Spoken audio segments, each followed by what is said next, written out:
I go down. Sounds like hello. Eyeballs.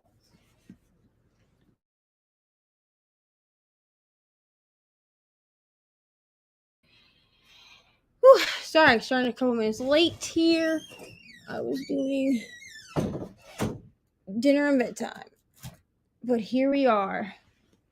Thursday night sprints. I will have Leandra will be joining at some point, but for now, it's just me. You know what I'm saying?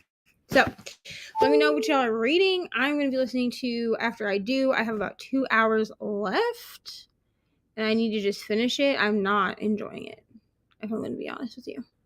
I don't love it at all, but it needs to get done for a book club. So, here we are. Hello, hello, Ollie. Hello, E. Harris. Hey. Hey, Lexi, still reading Boyfriend Project, but almost done. Should finish in the first sprint, I hope.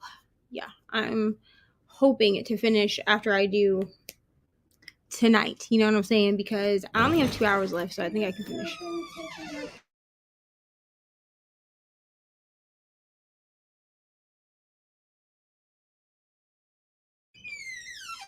Hello, Jean. Hello to everyone. I forgot to grab my chips for this food. Hello. What is everyone reading? What is everyone reading? I know Jean is reading, or not Jean. Lexi is reading Boyfriend Project. I have no idea what this is. It sounds like a romance, though. Are you liking it? That's the question.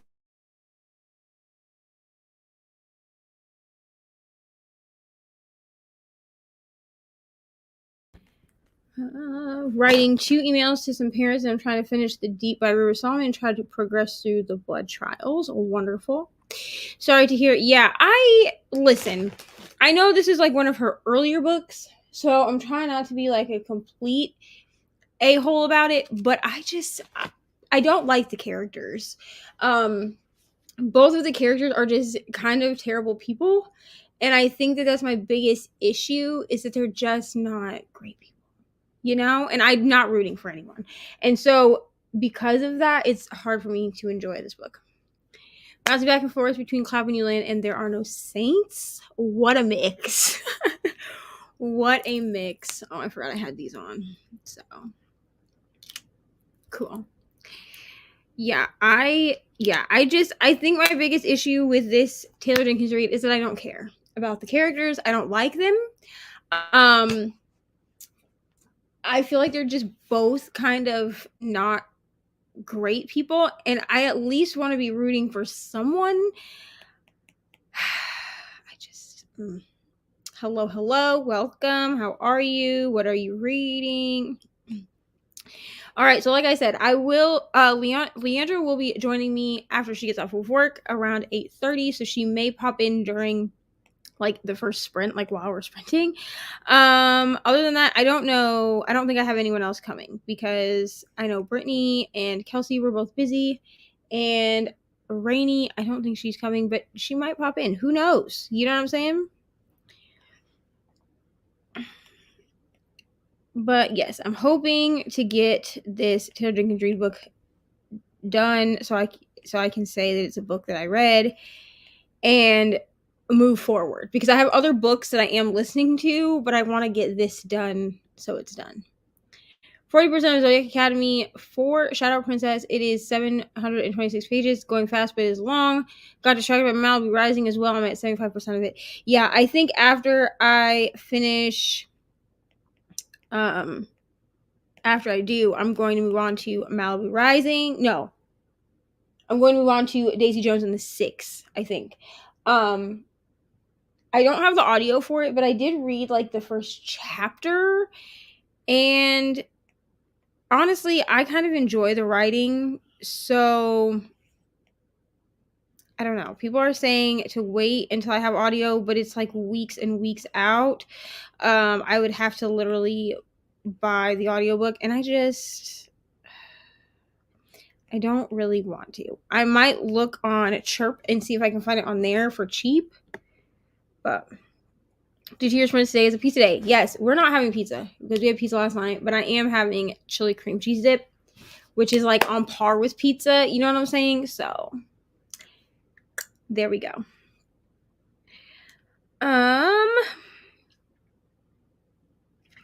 All right. So we are going to try to stick to 45-15s.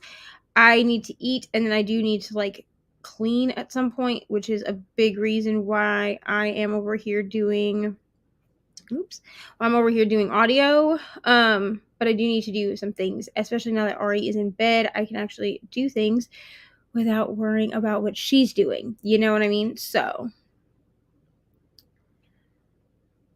we see a repeat alternate your future. Okay. Lord, I was trying to see. I don't think they have the new books out yet. That's fine. Hello, Chris. How are you? What are you reading? I'm over here trying to find Daisy Jones and the Six, not for $1,000 because I just don't want to pay that much. You know, I just don't. I guess I could get it off Libro.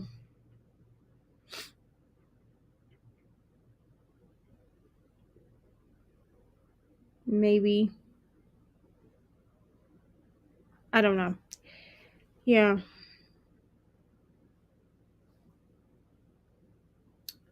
They have it. I'd have to buy a credit.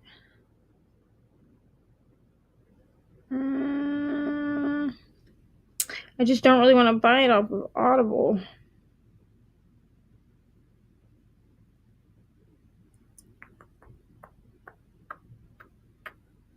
Just really do not. Hey, yeah, kiddos in the bed. Yeah, I was like, listen, man, she's had a day, you know what I mean? A day of not listening.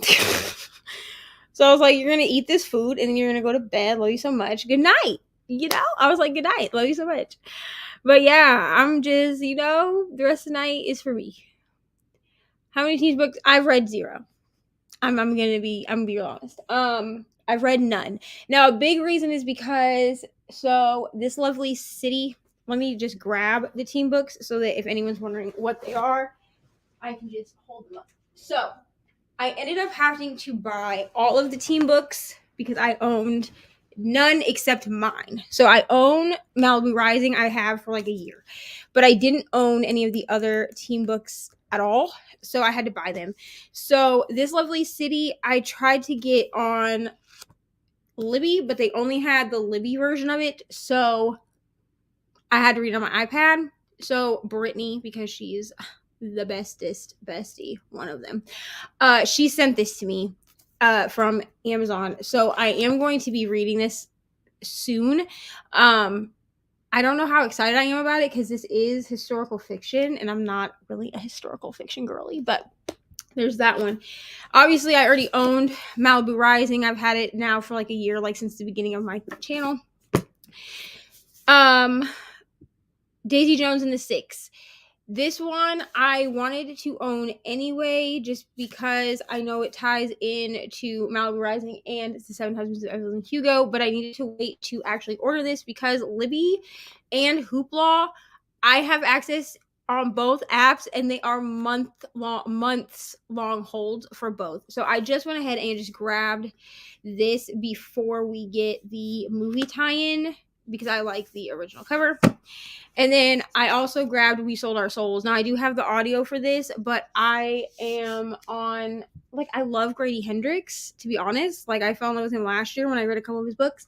So I went ahead and ordered the hardcover copy, and it has, like, black sprayed edges. I don't like this cover as much as the paperback, but then, like, underneath the cover, it has like this. I think these are the songs that are in the book, but they're like, it's like, I don't know. The book itself just looks really cool. Like I would display this book and then the inside is red. So I had to wait to have all of the books in my hands because some of them, the only 2 I could find on audio, it's not like forever or the audio doesn't exist. I could only find Malibu Rising, and We Sold Our Souls. I don't think there is an audio for This Lovely City, and Daisy Jones is a million years out, so I have to just buy that one. Might start How to Sell a Haunted House, but I'm currently writing fan fiction. I'm probably going to read How to Sell a Haunted House in March, but I need to do it at a time when I know that I'm not going to be on sprints, because I've read the first 4 chapters and already it just like hits me in my feels. What fanfiction are you writing? Looking to reading The Lovely City, but it isn't going to happen. I mean, I say read it at a different time. You know what I mean? If you're excited to read it, I say read it at a different time. It's going to get read. Because Brittany and I are collabing on a vlog idea that has to do with the 4-team read. So, hello, Poppy, going to say hi as I'm doing a watch along about to start. Wonderful, I have so much fun. Thank you for stopping in. All right, I think we're going to go ahead and we're going to start our first 45-minute sprint. Just so we can get some serious reading done. Okay. So let's go ahead. We'll start our first 45-minute sprint. Yeah, that's what we're gonna do. So I will see everybody in 45.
Hello. Hello, how are you? I'm great. How are you? Where is my I'm great. I'm home. I'm no longer at work, so it's great. Oh, here it is. Okay. Sorry, I could not find my AirPods case. Did you read? What are you reading? Yes, I did get to read a little bit. So I'm reading, it's called Citizen, and it's by Claudia Rankine. So it's like, I guess it's described as prose, lyric, essay-ish. And I'm reading it for a class, but I'm so glad I'm reading it because I'm really enjoying it. Like she's writing in like little vignettes, and I just read an entire section about like Serena Williams and like her own kind of like struggles, how often she's the one who seems to be penalized, and just it's really fascinating. I don't think it's going to be sports related the entire time, but it's just interesting. Like I think it's because like it's basically talking about what it's like to be Black in the United States, which obviously carries its own weight. But I'm really enjoying it. It's really beautiful, and I want to know what you're reading. I am still working on After I Do. Okay. Yes. Um. Has it gotten better? Has it gotten worse? No, I don't. God, I don't like this book. Mhm. I'm 50. I have 57 minutes left. Oh, you're so close. I'm going to finish it. Okay. I Yeah. did move it up to 3 times speed because I can understand what's being said and I just need it to be over. I don't care about these characters. I don't care. Mhm. I do not care. Like the two main characters that we're supposed to care about Mhm. at this point, she like broke into his email. Ooh. So like, okay, so like they were married, clearly. So they decided Mhm. they're gonna take a year off from their marriage. And Fine. what was the reason, what you thought it was gonna be? I know you had an assumption. I thought that someone had cheated, but that's Yeah. not what it is. It's Okay. basically just that like they hate each other. Sure. Perfect. Um, but they like write down all of these different things that they could do to get their marriage back on track. And he's the one that writes down taking a break, essentially. So they take Mm. a break for a year. So she had access to his email. I think like he was logged into the family computer or something because he moves out of the house. Mhm. And then they decide that they're gonna like share custody of the dog. At one point, they Mhm. fight about this dog for like 12 hours. Like, I'm sorry, what are you doing? Anyway, so he moves out. She stays in the house and she gets access to his emails and sees all of these emails that he's writing to her but is not sending because like their one rule is that they can't have contact with each other.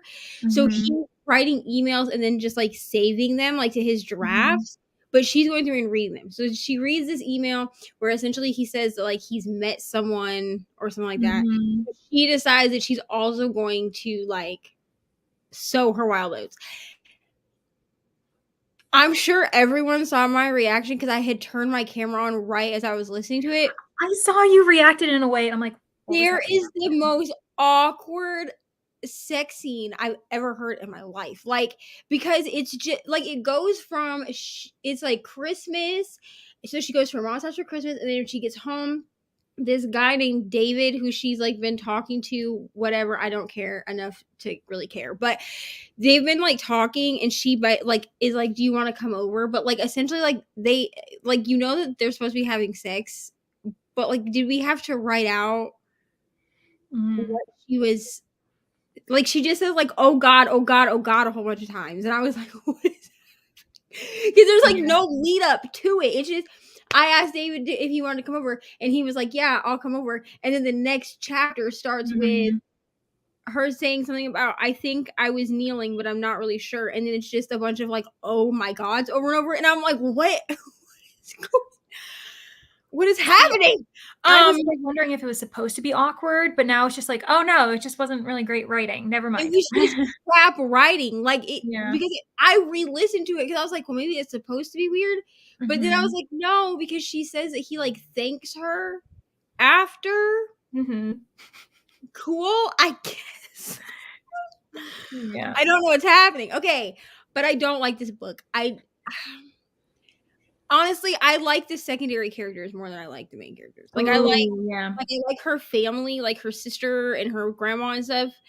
I just don't care about these people. Like, just get divorced. The end. Yeah. Because now we're at 3 months before he's supposed to come home to decide if they're going to be together, and I just vote that they just don't. Stop. Yeah. I'm sorry, but you're almost done, so that's good. At least I can say it's a book I read, and I have it on my shelf, and so now I have to decide if I'm going to get rid of it or not, because I have a bunch of other Taylor Jenkins Reid books. Like, I have Daisy Jones and the Six that just showed up the other day. I have Malibu Rising, and I have The Seven Husbands of Evelyn Hugo. So now I have to decide if I'm going to get rid of this book or if I'm just going to keep it just because I have it on my shelf. But, like, I might get rid of it, though, because it's not good. Yeah, I feel like I'm the type of person where, if there are some books by the author that you love, then 100% keep them. But it's almost like, what's the point of keeping one that you don't like just so it's on your shelf? Because it's like, you're never going to want to pick it up again. So you're going to look at it and you're going to be like, suddenly angry. Like, I'm going to suddenly want to be angry when I see that book. And, like, I probably, even if I don't like Malibu Rising, I probably won't get rid of the 3 unless I also don't like Daisy Jones and the Six. But I feel like I'm going to like that book. Because Daisy Jones, Seven Husbands of Evelyn Hugo, and Malibu Rising, they all tie in together. So, like, and then Carrie Soto, I think, also ties in to that world or whatever. So, like, eventually I'll get Carrie Soto and, like, I'll keep them all then just because they all tie into each other. It's kind of like with, like, a series. Like, I'm going to keep the whole series even if I didn't like one of the books. You know what I mean? Right. Like, this is just a standalone and it's not even that good. Like, hello, Pat. How are you? Oh, I love the graphic for that one. Yeah. For her profile. That looks so cool. Hello, Chrissy. Adrian, hello. Hello, Kelsey. Nice to see you in the comments. Hello, Kiana. Hello, Margaret. Everybody just showed up. That's lovely. Not with this book. I wanted to like it. Like, I really wanted to like it, but it's the cheating for me. Which I understand, like, there's no rules, so, like, they're allowed to do what they want, but it still feels gross. Yeah. Especially if hers seems to be in reaction to knowing that he's doing it. Not because she also wants to, like, hers is like revenge. Yeah, because I legitimately, I'm not even really mad that he's kind of tried to move on, because it seems like he's done it as, like, a way of healing, which, like, it's still not great, but, like, I understand, like, there are no rules, so, like, it is what it is. But with her, it feels like she read that and then was like, well, he's sleeping with someone else, so I can too. And that's gross to me. Like, no. Yeah. Yeah, she's doing it, like, to spite him or something. Yeah. Hey, please. Everyone's saying hello in the comments. I love it. Hello, Chrissy. Woohoo. Hello, Bree. How are you? Did no reading, made dinner, air fried chicken, broccoli, and mashed potatoes, delicious. I also made, like, right before we got on sprints, I made chili cream cheese dip, and people downstairs are complaining that there's not enough beef in it, and I don't care. Like, I made it for me, not for y'all. I'm just saying. Because Ari is in bed. She had a sandwich for dinner and peaches, so. Oh, nice. Everyone's saying hello. I have 15 pages left. Almost done. Oh. Ironheart icon. I don't know who this is for. Is this for Pat? I wonder, is the icon? Yeah, I was gonna say that must be. Is that like it must be a character? Is that what that is? Like is that from a book? I have no idea. Pat has had that same profile picture the entire time that she's followed my channel. So okay. I was gonna say, I just thought it was one of those kind of like animated characterizations of a person, of her, and I was like, oh my gosh, that's so pretty. That's cool. Thank you, Pat. Yes, hit the like button. Yes, drink water. I mean, I'm drinking soda, but I also have, like, a giant water. Yes, I've got water, and then I made myself some decaf coffee. I promise it's not caffeinated. That's what I said, because they came in here complaining about it needs more beef, and I was like, okay, go make some. But like, it makes it taste funny to add beef to the canned chili. Like, it doesn't. I don't know. Yeah. I don't know how to explain it, but like, because I make it with the Hormel chili with beans. What I'm thinking is maybe if I make it with Hormel chili, 1 can of Hormel chili with beans, and 1 can of just the regular chili. Oh yeah. Maybe that'll help. But like, I'm not about to put extra beef into, like, because you can't season anything, and I'm just but yeah, I'm hoping to finish. I'm gonna finish this book so I can like move on to better things. Yeah, very nice. Yeah, I'm my like this is for a class that I'm taking that's in poetry, and I have to get to page 60. So I'm already on like page 40, and it's like very short, kind of like you can kind of see it's really quick. So once I get to that, then I have to decide what I want to read next. I just took out from the library.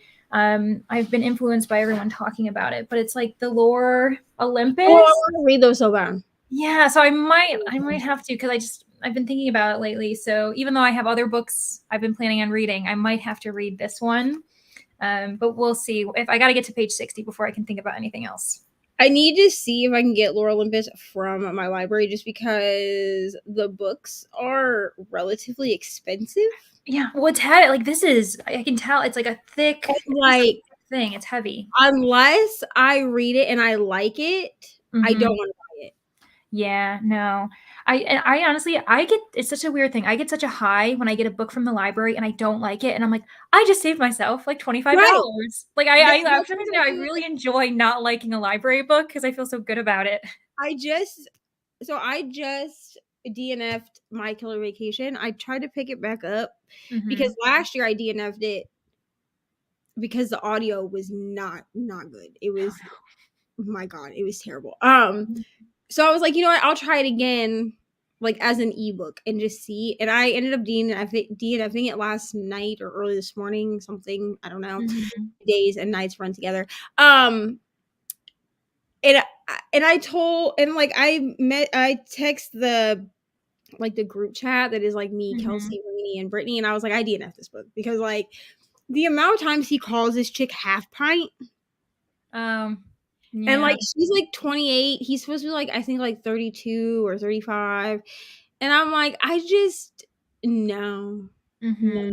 Which like was disappointing for me because we just read Secretly Yours and I really liked that book. And that one's also by Tessa Bailey. Tessa Bailey. There you go. I couldn't think of her first name. And I really liked that book. But My Killer Vacation was not. No. And it's like sometimes the author's trying to like switch things up and use like a cute pen, like a little like cute pet name that hasn't been used before, and it just like don't mess with me. Like and like I understood like why he called her that to begin with, but then like he kept doing it even after he knew her name, and I was like, yeah. This is not a cute term of endearment. Okay, so Pat's icon is part of the Iron Man universe in Marvel. Okay, that makes sense. See, I don't know very much about Marvel at all. So, but I like the graphics apparently. 2% of Malibu Rising and watched a chunk of Grey's Anatomy episode before Christmas. Wonderful. Nice. There's probably a lot of drama if it's an episode leading up to Christmas, I'm imagining. Yeah, I love Grey's Anatomy, but also it breaks my heart out. So there's that. Target has them on sale. Okay, I'll have to check Target because Target also does price match. So if I can get it cheaper online than I can at the store, smart.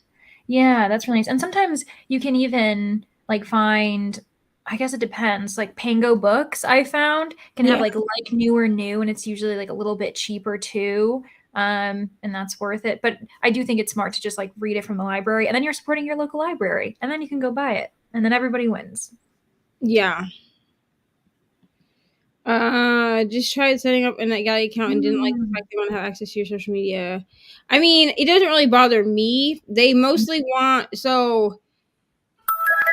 Well, they give you the option to then share it, like that you can share it to good And read. you can tell them that you can deny it. I think I denied mine because I wasn't using Goodreads.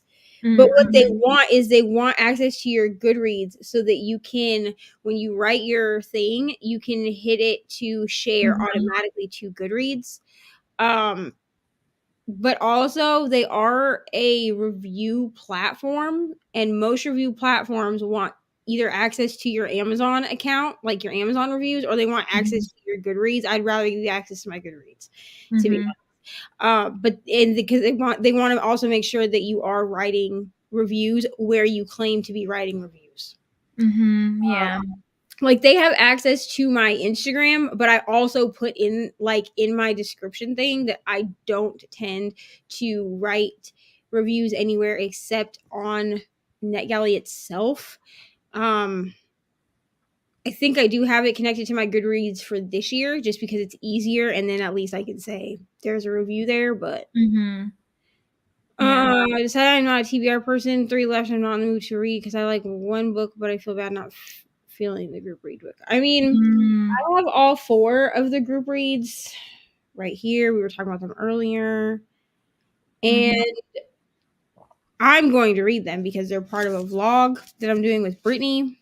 But the only one that I'm not super excited for, sorry, Brittany, is Brittany's group read, which is This Lovely City. And that's just because I'm not a historical fiction girly. Like, I'm just not that person, which I know technically Daisy Jones and Rising are both historical.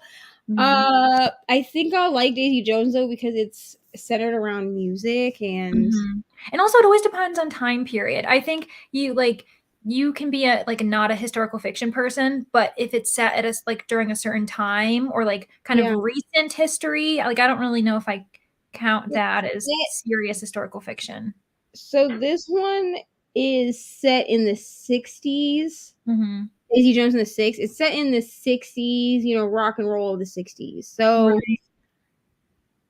I like 60s rock and roll. You know what I mean? Grew up on that. I'm telling you, you need to check out it's Donnie Walton is the author, and she wrote, it's called The Final Revival of Opal and Nev.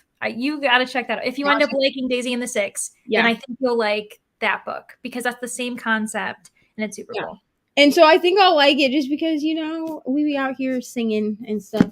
Yes, that's right. Oh my gosh. And then Malibu Rising is set in the 80s. I don't know if I'm going to like this one much, if I'm going to be really honest. Yeah, but I'm not really I'm not really, and I mean, I think We Sold Our Souls is also okay. I don't really want to call it the 90s historical fiction, so we're not going to do that. But this one is set in the 90s, so like they're all set not in present day. But this one is set in in London in the 50s, and it's about jazz though. The only thing that saves me with all of these group reads is that they're all musical theme, musical theme. Oh yeah, was that on purpose? Oh, I mean, I feel stupid. Okay, never mind. Obviously, boy bands. We're just gonna. Yeah. I was just like, as soon as I said that, I was like, let's just undo that. For me, that's because they're all technically historical, but they're also music related. I think the music related thing will save me personally.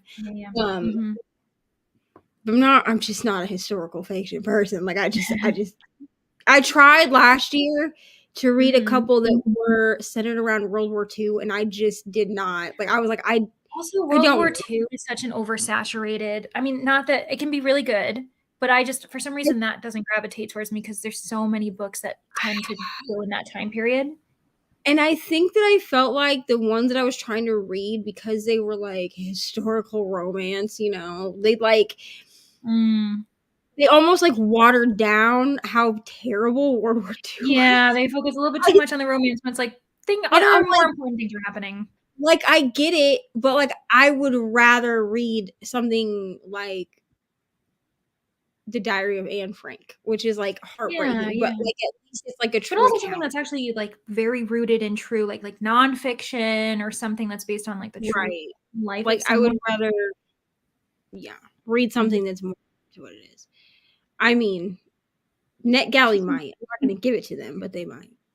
Goodreads is better than Amazon for NetGalley because Amazon will delete your review. Yeah. And I've noticed this also. If you don't purchase the book or download it off of like Kindle Unlimited, it's stupid. So yeah, but I would rather that they have access to my Goodreads than to anything else just because it's easy to just click it. Hello, Amy. Reading Cinderella is Dead. I hope that you're loving it. Finished Boyfriend Project. I'll give it 3 stars. I mean, 3 stars is not great. It's not awful. You know what I mean?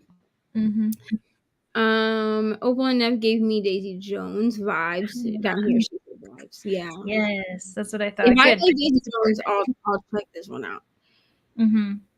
It's gross. I don't like it. Okay, thank you, because that means that I count as historical, and I'm not. No, I'm 31 years old. I'm not about it. Yeah, I feel like when you've lived through the decade, you're like, really? Is that historical? Like, how dare you? I was like, oh, I'm pretty sure this is historical fiction too. And then I opened it up and it said, in the 1990s, she was lead guitarist of Dirtwork, a heavy metal band on the brink of breakout success until lead singer Terry Hunt embarked on a solo career and rocketed to stardom, leaving his bandmates to rot in obscurity. I was born in 1991.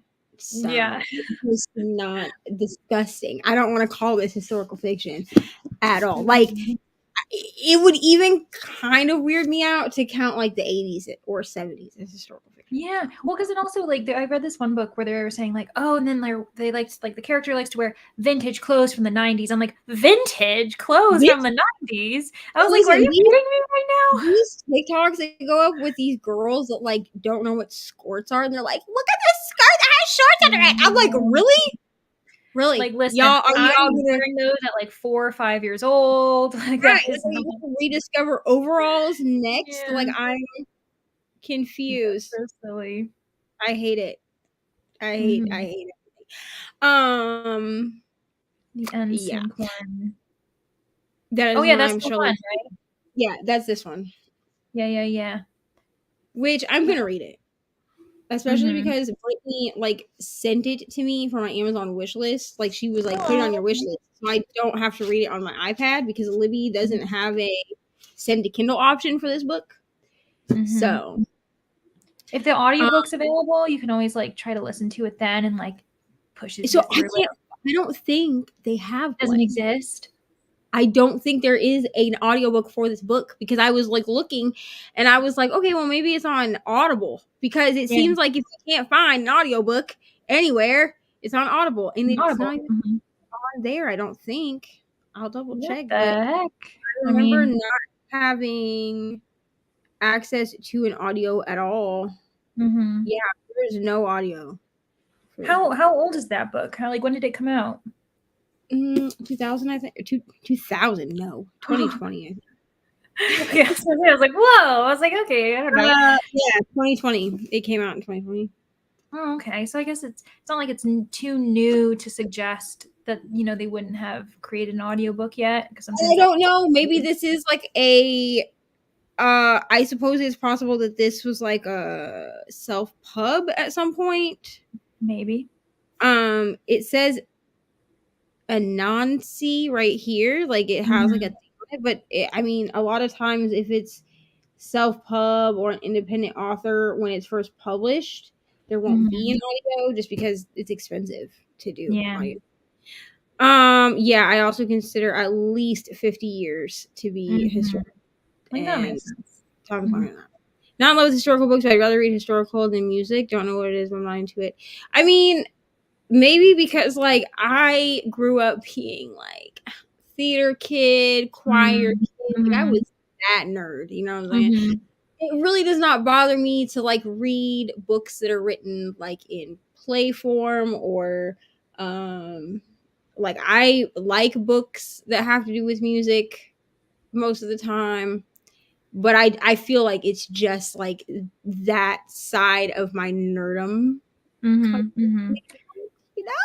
Yeah, It for just sure. Yeah, and actually oppositely. So I actually can totally relate to Amy because for Opal and Nev, a friend of mine had told me that I should really read it. And I was like, I don't know. It's like follows a band. Is that going to be my thing? And then when I read it, I was like, oh, that actually isn't even an issue. That's like an interesting aspect to it. So I did end up liking it, but I was hesitant because I didn't know if that was going to be something I was interested in. And that's actually why I haven't read Daisy and the Six, because when that was making its like major rounds, I was like, do I want to follow a band? And everyone is telling me to read because it is written like when like this first chapter. I did read the first chapter. Mm-hmm. But it opens with an interview. Like it's definitely Yeah. written like in interview format. So like Mm-hmm. there's an author's note. But the way that the author's note is written, it's written like this is like a biography of Daisy Jones and the Mm-hmm. like Yeah. because like the author's note opens and she doesn't sign it, but it opens with saying that this is about the renowned 1970s rock band Daisy Jones and the Six, how they were. So it's very much written like it's supposed to be nonfiction. Yeah. That's actually just like Opal and Nev because it's also interview format. So And then yeah. it opens with an interview with Elaine Chang, who's a biography, and she wrote a book called Daisy Jones Wildflower, which was also about Daisy Jones, and then it goes into an interview with Daisy Jones. Like you get just like a bunch. It's written in interview format, which doesn't bother me personally, but like everybody was like, "Oh, you need the audio to go with it." But like I mean, I enjoyed the first chapter without it. Yeah, I was gonna say, I guess it depends. So, but I might buy the audiobook anyway just to get like the experience. Mm-hmm. Yeah, so no one can say that you missed out or something. The 1900s. Yeah, that's right. Being saying we were born in the 1900s. It's like, okay, Right. I get it. They're calling lessons. Yeah, they are. Yeah. Like, what are you talking about? They really. I just don't. Mm-hmm. And I know, like they keep talking about like bringing back like low waisted jeans. No one needs that. No, No, I like low refuse. rise. I will never buy low waisted jeans again. Like Listen, sometimes they look good on some people, but not me. I wore low rise jeans all through high school, Mm-hmm. and I don't regret really anything, but I regret that choice. Yeah. Lives it being historical fiction as it doesn't feel real, but the 90s. Yeah, I mean, I remember pretty much all of the 90s. Yeah. Like, Yeah, I remember it. That's not historical. Listen, I was only like 3 years old when the O.J. Simpson thing happened, and I remember watching it on TV with my mom. Like, like the car chase. Car chase. It wasn't even a car chase. It was slow as hell, but I'm just saying. Having some Shola Ozg antique in 1886. I mean, 86 is not historical fiction at all. I don't know. This one takes place in the 50s. That's because it's in London, but during like the height of jazz. You know what I mean? Like, I'm not a huge jazz person. I'm just genre, but yeah. I was fully conscious for every year in the 90s. I refuse to consider it historical fiction personally. Yeah. I was born in 91. So like I feel like I saw all but a year and a half of the 90s. So like no thank you. Okay. Yeah.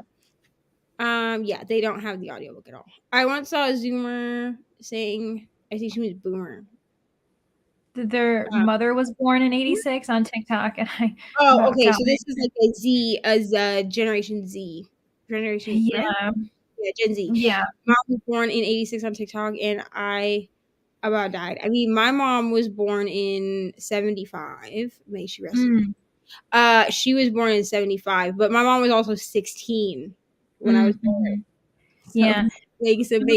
People will be like, "You were born in 91. Your mom was born in 75. How does that work?" She was a teenager. Okay? Yeah, like do the math. You can do it yourself. I'll give you a second. Was literally a Valentine's Day conception. Okay. Oh, okay. I thought you were gonna say you were born. I was like, oh my gosh, you're born. Because Okay. like I would like she had to have gotten knocked up around that time because I was born in November. So like, ma'am, what are you doing? But yes, my mother was literally a teenager. My dad was also a teenager. He was born in 72. So yeah. Meanwhile, my own father, he was born in 1959. So he's what now? He's in the 60s. I should know the exact amount, but I don't. So it's fine. We're gonna move on. 59. Okay, so like 64, 63. He's 63 right now, I think. Your dad is like a year younger than my grandpa. Yeah. Rest in peace too. But like my opa's my mom's dad. But that's just because my mom was. But like really, I should have been like I should have parents that are in their 60s. Like my grandma. Yeah. Yeah. Yeah. She's not. But like that. But that's why also like people ask why I take like death of like old people in my family so hard. It's literally because like I have seen 5 generations. Yeah. So like, my children, there's my children at one point. I mean, now like half of them are gone now, but like there was my kids, me, my mom, my grandma, my mom, also my opa, which is my mom's dad, and then my great grandma, who would have been my mom's dad's mom. Yeah. But then, like when I was younger, I even had like my great grandma, which was my great grandma's mother, and then I had great grandparents on the other side too. But they all started dying when I was like a teenager. Yeah, like 12 to 16 is when everybody started like dying, and then we got like a reprieve for a while, and then from like 2018 until last year, I think we had six more people pass away. Okay. Yeah. And like the youngest out of all of them was my mother, but like Right. she had problems anyway. But like, so like to see that many, because like when my aunt died last year, my great aunt, but we don't really do like greats in my family. My aunt died last year. I remember I told my uncle because that's his. My uncle is the baby of those kids. So like my grandma, she's the oldest sibling, I think, out of her siblings. And I remember saying to my uncle, like, I'm so sorry, about Aunt Mary, which is his sister. And he's like, just have an old family, which like is true. Like all the people in our family are just like, eventually people are gonna die. But like also and like it's torn because you're like, it's great to have a big family, but you also have to be like, unfortunately, like what like it's not family is the other. Yeah, it's not a big family of young people. Yeah. The bigness of the family it's all older people. Because at this point, like there are a lot of the cousins and stuff that are like, oh, we're not having kids. Like, you know what I mean? So like, cool, I guess. But like also, when people be like, oh, you have a big family, and I'm like, yeah, but they're all old. Like, Yeah. like you know what I mean? Maybe if it's about an actual historical event. Still don't love calling it a pivotal event. Yeah. But it's like I think I'm torn between like, okay, if it's about like a really big event, then it still be like literary fiction, or like where does contemporary fiction get cut off then? Because I guess that's the difference. So weird. Yeah, I also love theater forms. There's only one book in recent memory that I can think of that I absolutely hated. And it was not because it was written as a play or in, play form, even though someone, after I gave a very scathing 1-star review of this book, tried to be like, well, maybe you just don't like the format. Listen, Linda, I grew up reading scripts. Okay, I have done some form of acting or musical theater since I was like 12 years old. So like it really has nothing to do with the format. Okay, it had everything to do with trying to tell me that something is canon when it's not, and then that just changes the whole trajectory. And no, ma'am. Absolutely. Yeah, exactly. No. Here for theater books, I think it's the band. Yeah, which I get like not caring about a band, especially if it's like I think what my interest in Daisy Jones is that it's supposed to kind of be based around Stevie Nicks, and I like Stevie Nicks. Oh yeah, sure. Mm-hmm.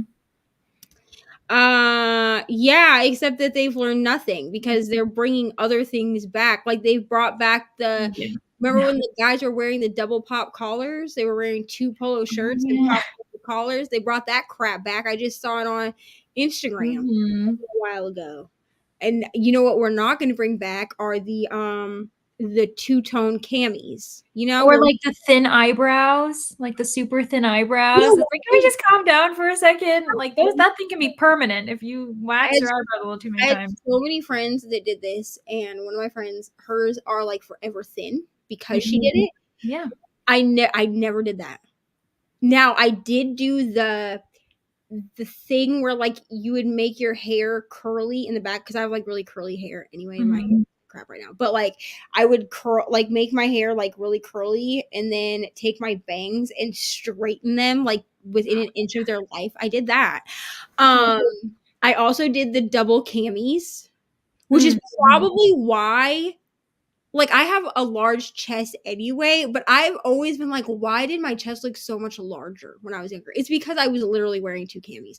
Because everybody would wear, you know, like a pink, like a light blue and a light pink. So and the one would be slightly longer than the other, so you could see the one underneath. Yes, you could see the You would wear like a zip up hoodie over the top. No, it was not cute. We thought it was. Oh yeah, of course we did. No, thank you. we you know what? We are we're aging wine. Wine gets better in age. Especially when I'm at work, because I work with a bunch of like teenagers. I work with like my manager is 23. The person above me is 23, and so they all like will make jokes and like call me grandma and everything like that. Like, you know what?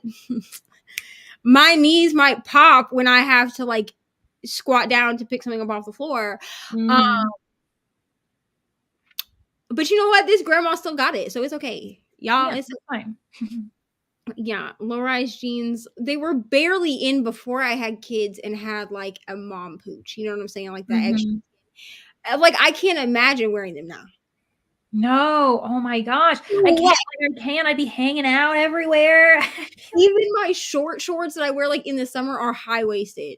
Yeah, yep, same. Everything. I was like, you cannot see my belly button is covered.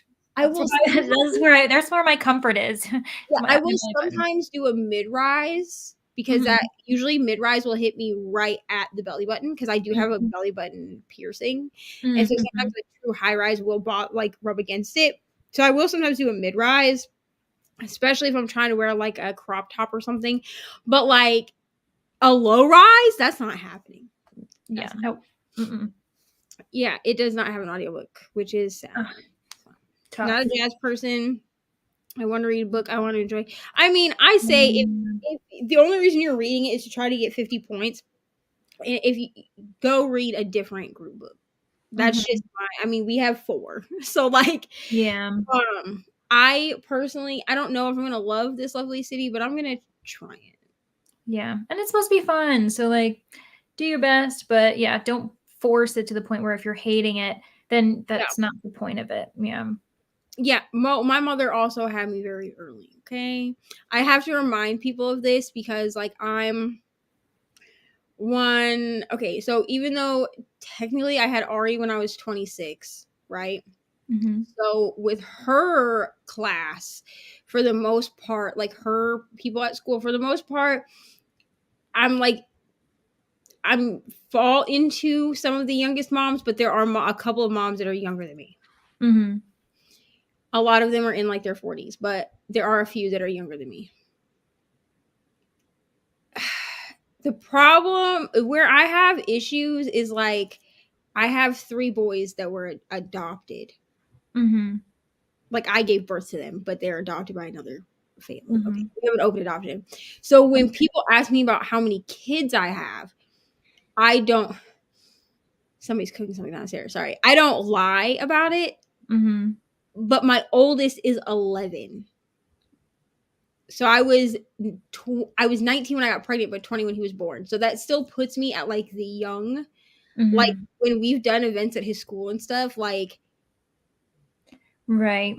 Mm-hmm. And I've gotten even mistaken as Ariana's sister before, just because Mm-hmm. like I look young.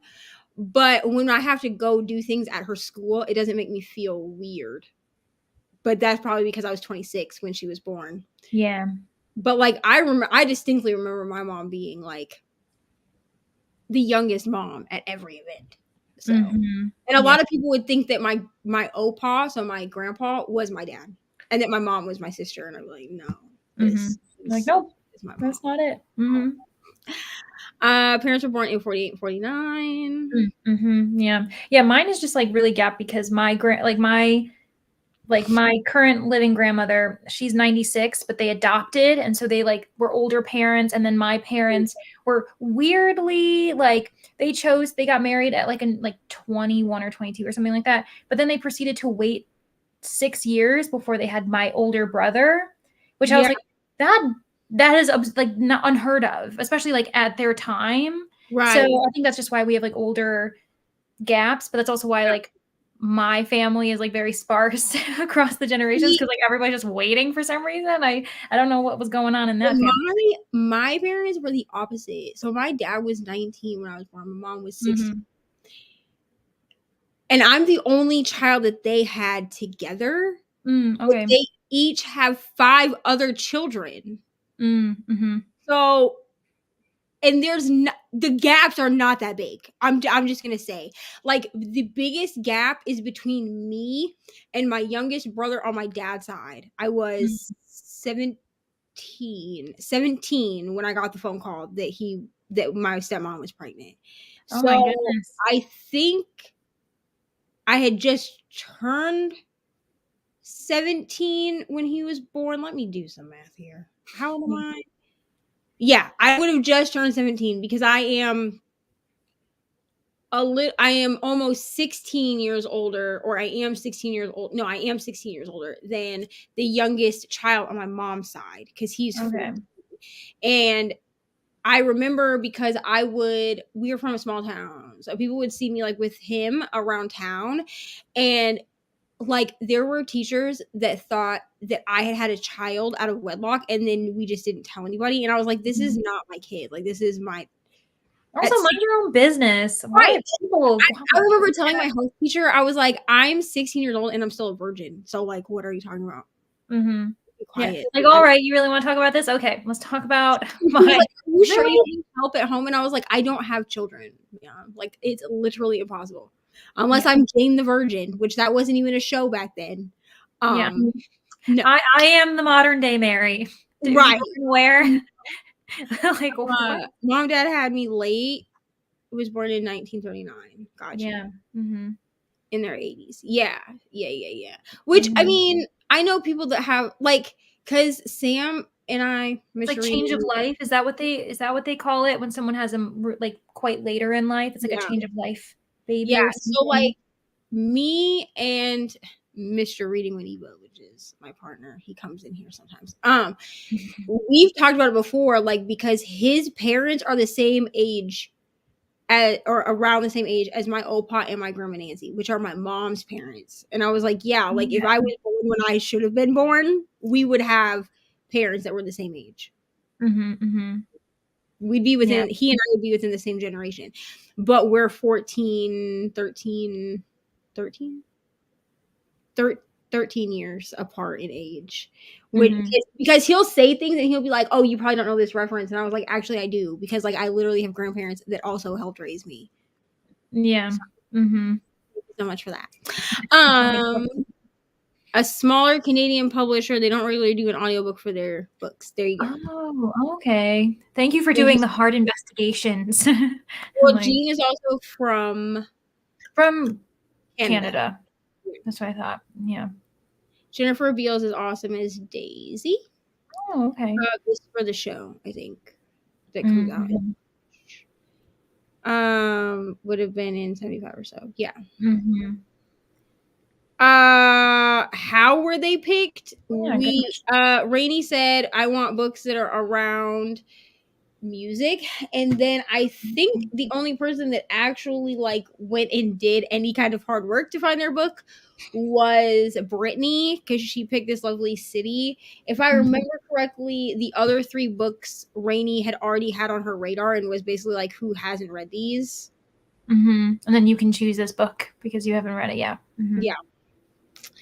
Yeah, I'm the oldest sibling, but that's literally my parents were teenagers. My sister was able to rehabilitate her eyebrows. That's great, honestly. Oh my gosh, yeah, good, because that is rough. My mom would have been younger than you. Yeah, my mom is only a few. Okay, so Mr. Reni Winiva is 43. When my mom passed away, she was 1 week away from turning 45. So she passed in 2020. So she's only like, if she was alive now, she would have just turned 48. So she's only like a few years older than, no, she would have turned 40. Yeah, 48. She would have just turned 48. So she's only like 3 years older than Mr. Reni Winiva. But that's Mr. Reni. Hello, how are you? Nina. Yes, thanks for joining. November, baby. Yeah, I guarantee. Because her birthday, my mom's birthday is on the 19th of February. So I feel like it was a Valentine's Day thing. Bye, Margaret. I'm sure you're probably gone now because we're a few minutes in comments, but that's okay. My mom was the youngest mom in my class. She had two weeks before her 19th birthday, and everyone talking about their parents retiring. My mom wasn't even 40. Yeah. My mom still had. Listen, when I should have graduated high school, my youngest brother from my mom was 2 years old. He was 3 years old. So like, because him and my oldest son, so my youngest brother on my mom's side and my oldest son are only 3 years apart in age. So, yeah. Hubby and I were together like 9 or so years where we even talked about kids. So if we had them, it would have been very stretched out. Yeah. Yeah. Honestly, I feel like that, like when you're thinking about it, it makes sense because getting married in itself is like a whole new experience. You know, it's just like added new things. So it's like, just be there first, you know, if that's like what you as a couple need, because then like adding a child to it too, like everyone's different. If you as a couple are totally fine with doing it, married, not married, however you want to form your family, but it like makes sense to like be a couple for a while under the government name of, you know, married, like you're legally together before you then have it, because it's just like, oh my gosh, like the stress of it. Yeah, don't do what I did. Okay, that's all I'm gonna say.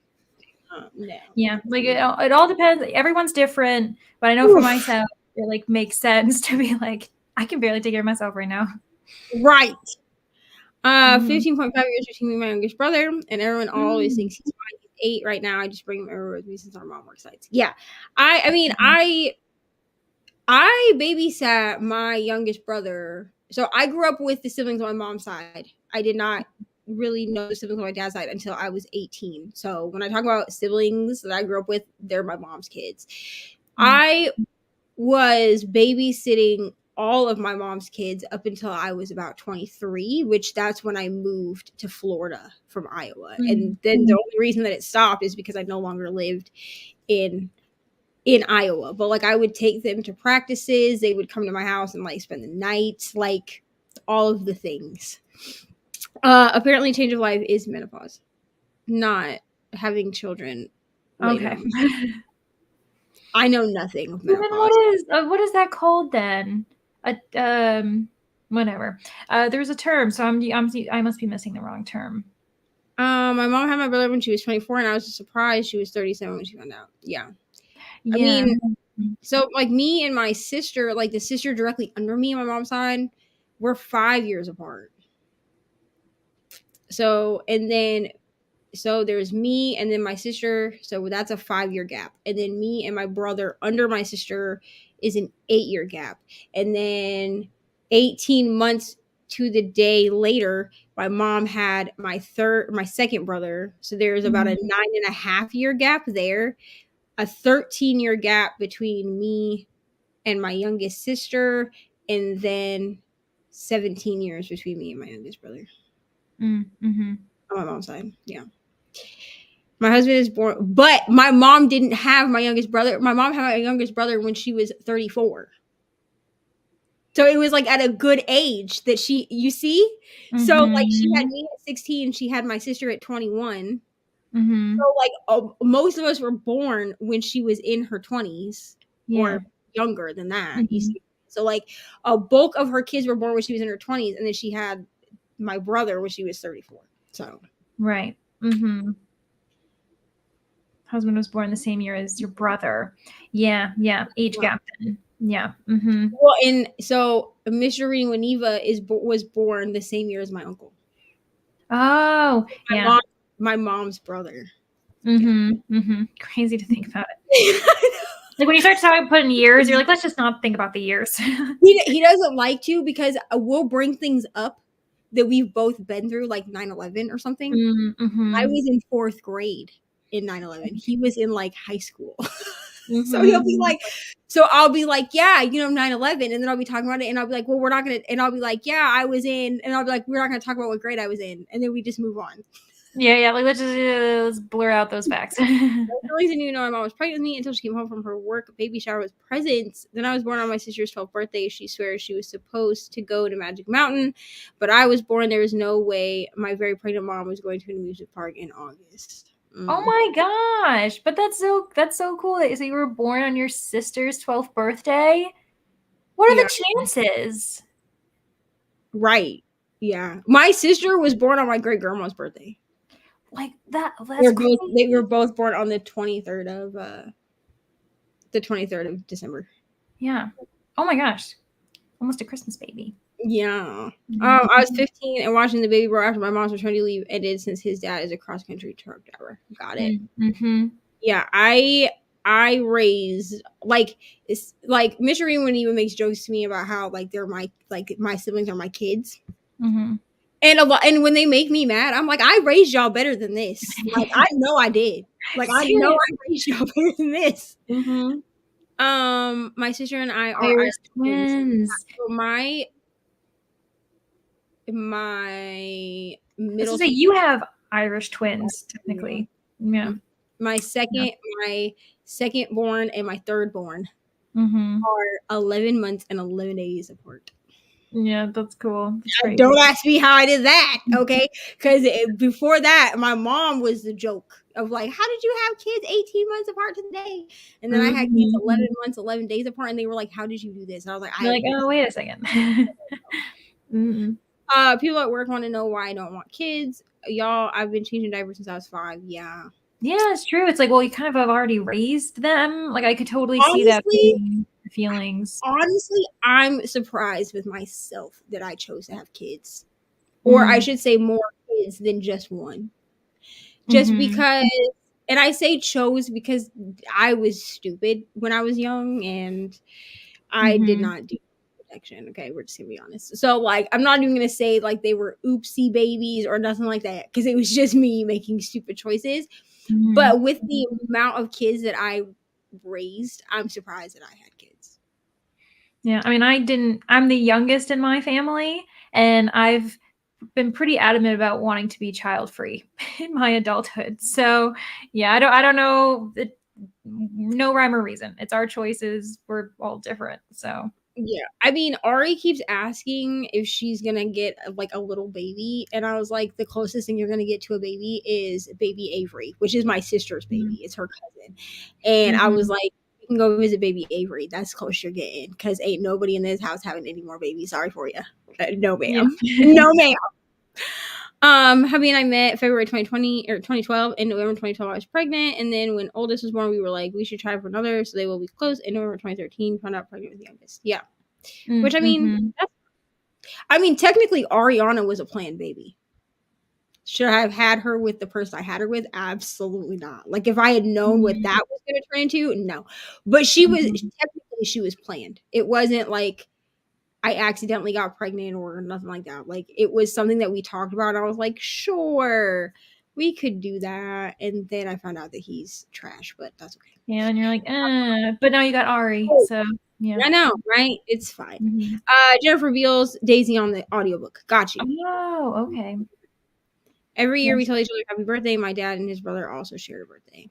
That's crazy. What is going on? Like, that just, I mean, that's cool. My biological dad and our birthdays are 7 days apart. So he was born November 1st and I was born November 8th. So he'll go around telling people that was the best birthday gift he ever got. Oh, that is such a parent thing to say. But like, I can never, but like, if I ever was to forget his birthday, like accidentally not call him, like he never. Like, I freaked out when I found out I was only 4 months old when mom got pregnant. I remember asking if she was mad. I mean, yeah, being like, what? I feel like, yeah, no, as a child, no matter age, after you've given birth, I feel like we forget the whole process of giving birth. Like, we forget how painful it was, all of that stuff. Because I've said before, I was like, I would give birth again. Why? Like, it's pain. Like, and I think we just forget that part. Like, we just remember like the things after. I've heard it's like a survive, like, you know, some scientists probably said this, obviously, it's like a survival thing that humans have, that we like we try it, like we have it in our brains where we forget like pain. Because it's like, imagine you, like, every time you remember when you broke your arm, you can vividly remember the pain, like, you know, it hurt. Right. Imagine having the memory that could physically bring you back to that moment. That would be catastrophic for a human being to like relive that. So I think it's literally is like a defense mechanism that, like, evolution, we've been taught to. Because otherwise no one would ever have more than one baby. And here's the thing. Like, I forget how painful birth was, and then every month I get my period and I am reminded. So, and I'm like, you know what? Rather not. Yeah. Nina and her sister were born a year and 20 days apart. Yeah, that's cool. I'm happy seeing how no one. Yeah. Yeah, like, it, honestly, those who want kids, great for you. So happy. No, I'm all right. I'm okay. Yeah. I'm happy to watch someone's kid, but then I'm also happy to know that they're going to someone else's house later. Yeah, like my sister Anna, she will be like, I'll watch Ari. Like, she will gladly like watch Ari play with her, but she's like, I will never have children. So. Yeah. Ultimately decided not to. I have a nephew I adore and another one is on the way. Yeah, I mean, at this point, my siblings are having kids. So, like, I have a brother that has 2 children. So I got 2 nephews out of that. My sister just had a baby last year. So I got a nephew out of that. The rest of them, I'm going to need y'all to wait. Because y'all, no, too young. I mean, really, I would have preferred for my sister to have waited. Technically, it was like an oopsie pregnancy thing. Bad choices, but I mean, she's 26, so I guess it's fine. But like, the rest of them are like too young. Like, you know what I'm saying? Like, the rest of them are like between 13 and 22. Like, I feel like y'all can just wait. But you're like, just don't, like, you don't need to think about that. Like, don't, like, just like, because I tell my brothers, I'm like, you better wrap it, like, because if you have a kid out there, you're not gonna know unless they tell you. Don't be Nick Cannon. Okay, thank you so much. Yes. Oh my god, perfect example. And Nick Cannon, as far as we know, knows about all of his kids, but like, let's not do that. As far as we know, my sisters and I all have birthdays that are 6 days apart. I swear, like, that's like, for some reason I feel like that is the universe. Like, out of the number of days of the year that exist, how often families have birthdays near each other, it's crazy. Yeah, I mean, I had kidney stones when I had my oldest, and I don't remember how painful that was. I remember being like doubled over in pain and telling people that I was fine, and my great grandma was like, no, I used to be a nurse, we gotta go to the hospital, and then they found kidney stones. But like, I don't remember the pain of it, you know what I mean? Hello, Jigra. Sure. In your defense, truly, I did not set up this live until like 8 o'clock this morning. So, sorry. My nephew is a lot like me. He looks like he is mine. We joke with my sister about how he's. So my sister's baby, Avery, he looks like me. I was like, and then, but then Ariana, not now, but in pictures of my sister when she was younger. Like we were looking at pictures, old pictures of me and my sister Phoenix, because we're only 5 years apart. So my grandma has a lot of them at her house, and Ari was like, "Oh, mom, this is you and me," and I was like, "No, that's me, Phoenix." But Phoenix and Ariana look exactly the same when they were like when Phoenix was little. Yeah. My dad was born in 31. My mom was born in 39. Yeah. Yeah, a lot of quite late or early. It seems to be that the divide in this chat. Yeah, I only give the best advice to my siblings, you know. Let's not. Yes, don't be Nick Cannon. No, be Nick Cannon. My sisters and I are all September babies. The answer is Christmas/New Year. That's true. I'm September too, so yeah, that makes sense. Yeah. Oh, that's funny. Yeah. She's laughing at the Nick Cannon comment. Yeah. Yep. Yeah. All right. Do we want to do a sprint? Yes. Yeah. I mean, I only try to give, you know, the best advice, which is don't be. I mean, I know that Nick Cannon, like, I'm glad that Nick Cannon can, like, joke about it, like, within himself. You know what I'm saying? Like, he finds it funny and humorous that other people make fun of it. Like, because if you can't laugh at yourself, like, who can do like that? But also, he at least has the money to deal with it.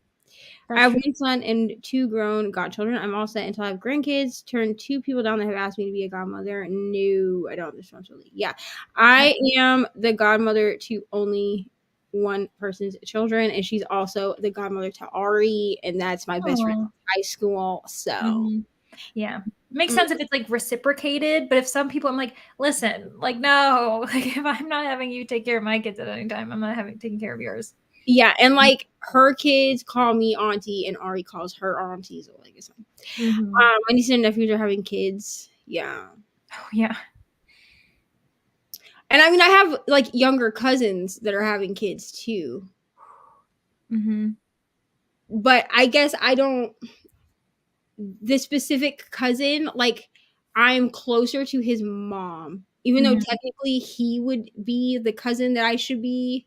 You know what I'm saying? I always was closer to like my mom's cousins, even though they're all like older than me. I'm trying to find what to read. Do you have an idea? Yeah, I was gonna say, give us some options. Even started 3 books this afternoon, put them away. Ooh, so is it more so? It's kind of like you can't trust what you're picking up at this point. You're just like not enjoying them. And I also feel like it's that end of the month thing. This happens to me like at the end of the month where I'm like, I want to finish books before the end of the month, but like I don't know what to read. So like I'm back in my smut era. Yes. Back down. Because like when I don't have anything else to read, I just pick my Kindle up, and 9 times out of 10, the stuff that's in my Kindle Unlimited is smut. And then I'm like, well, I guess I'm back to being a smut girly. It's okay. Yeah, all right. Nico's godmother too. My nephew, his first word was Nina, actually, which made my sister so mad. I was gonna say that's really sweet until that's so funny. Yeah, but if you have an idea of what you want to read, mood reader. Of course you are. I don't know how this goes, but I struggle to find what to read. Yes, I am also a mood reader, which is why when I do my TBR game, which there will be an announcement about that, but it's not coming back now until April. Sorry. But when I do it, like I give books that I'm like, okay, well, these were going to be books that I plan on trying to read anyways. It gives me less pressure. But when I have to make, like when I made my TBR for January, February, because I do bi-monthly TBRs, let me just tell you that I read maybe half, not even half of the books that are on the TBR. Like, and my shelf is still, like, it looks like I didn't make a dent at all because I read books. They just weren't the books that I put on my TBR. But I also tell people, like, my TBRs are more like, hopefuls. Yeah, like maybe they're books that I'm wanting to read, but will I read them in this month? Probably not. Like maybe not. They will at some point get read in the year, usually. If they're on a TBR hopefuls, but they're not going to get read that month. Yeah. The Assassin's Blade Live is this Sunday. Oh, I need to set that up. Okay. Sunday at 2 Mhm. p.m. Eastern, we will have our Assassin's Blade live with the book besties. So if you have not read it, that's fine. I I'm sure also Chrissy has. Chrissy's in the comments, and yeah, she read it too. I've read it. I think Reni and Kelsey are still working on it, but they'll have it done.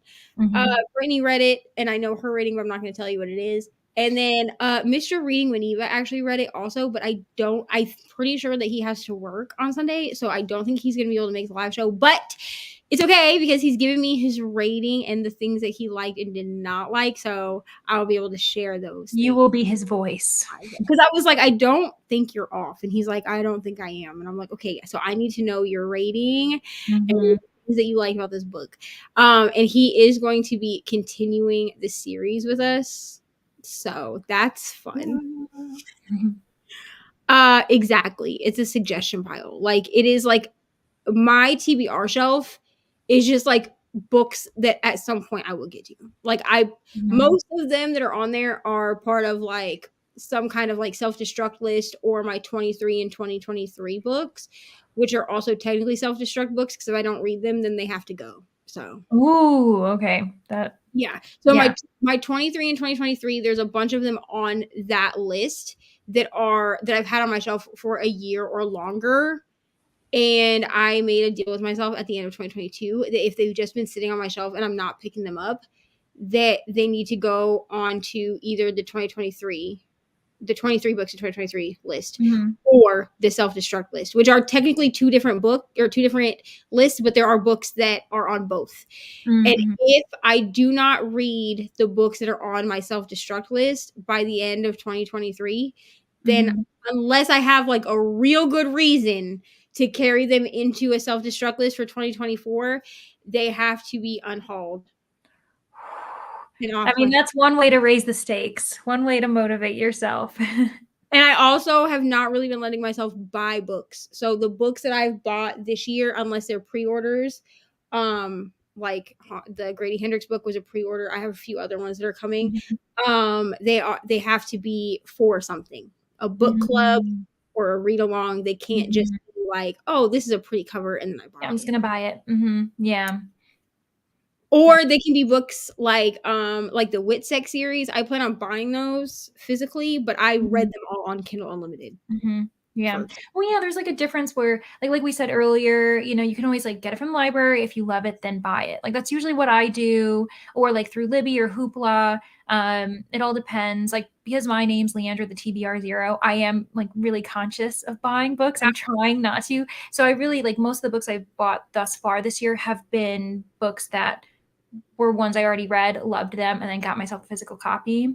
Yeah, But we all once in a while we're gonna buy that pretty book. It's of course. okay. Don't make yourself feel And, badly about it. and like I always have like my wish list and stuff, like my Amazon wish Mhm. list. Like I'm like if people want to gift me books, like I don't expect them to, but if they want to, like Yeah. those books, unless I really hated the book, I have trouble giving away books that were gifted to me. Yeah. It No, that was makes sense. instilled in me by my opa because he used Mhm. to always say that if people buy you books, then they were like really thinking of like books are personal. So like they were really Mhm. thinking about you when they bought you this book. So even if I don't like the book, like it will stay on my shelf. Be simply Yeah. because it was gifted to me. Mhm. But if it's books that I bought myself or someone in my direct house bought for me, I will unhaul them because I would rather have like a collection of books that I Mhm. know I enjoy than just like a library of books that never get read. Yeah. No, I agree. So it's hard because I finished Hooked and love it, but I had to put it away. Mhm. I started Love of the Brain, got 10%, had to put it away too.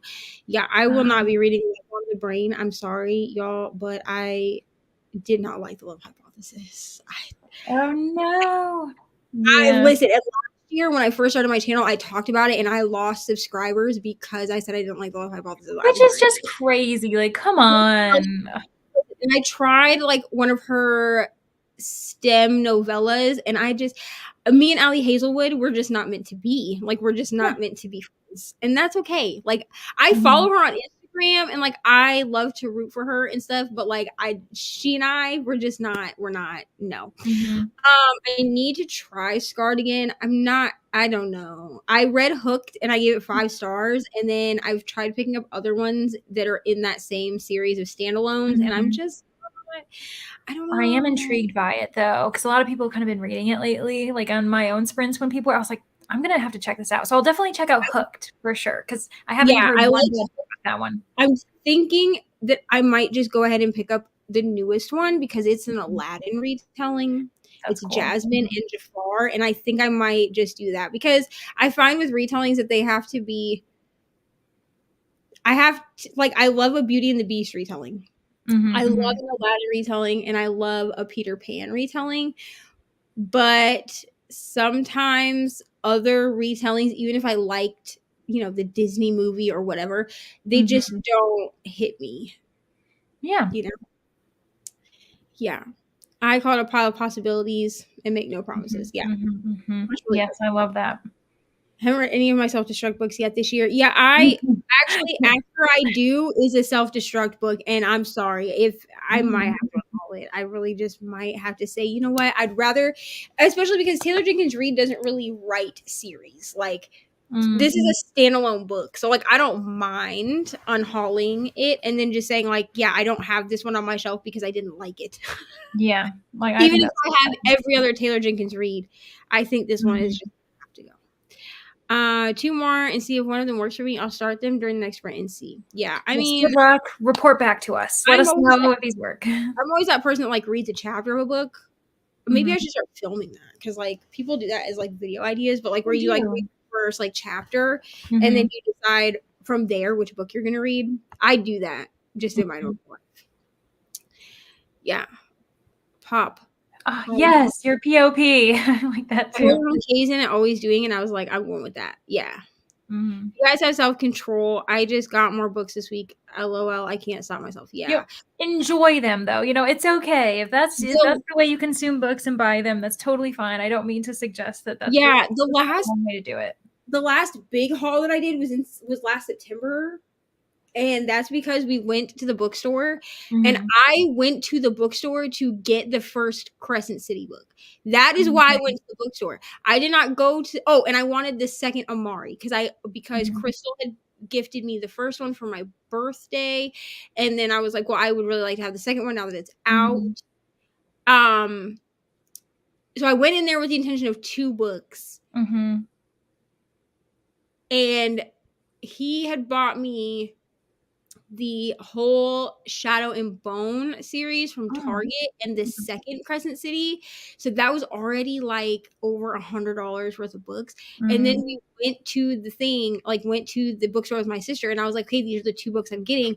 And then he's like, and then I was like, oh, they have Fairy Tale by Stephen King. So I was like, okay, well, they don't have, I was like, you know what? I just won't get Amari. I'll just get Fairy Tale instead. And then he was, so I went to go put Amari back and he was like, that was the other way. I saw Stephen King first. I saw Fairy Tale first.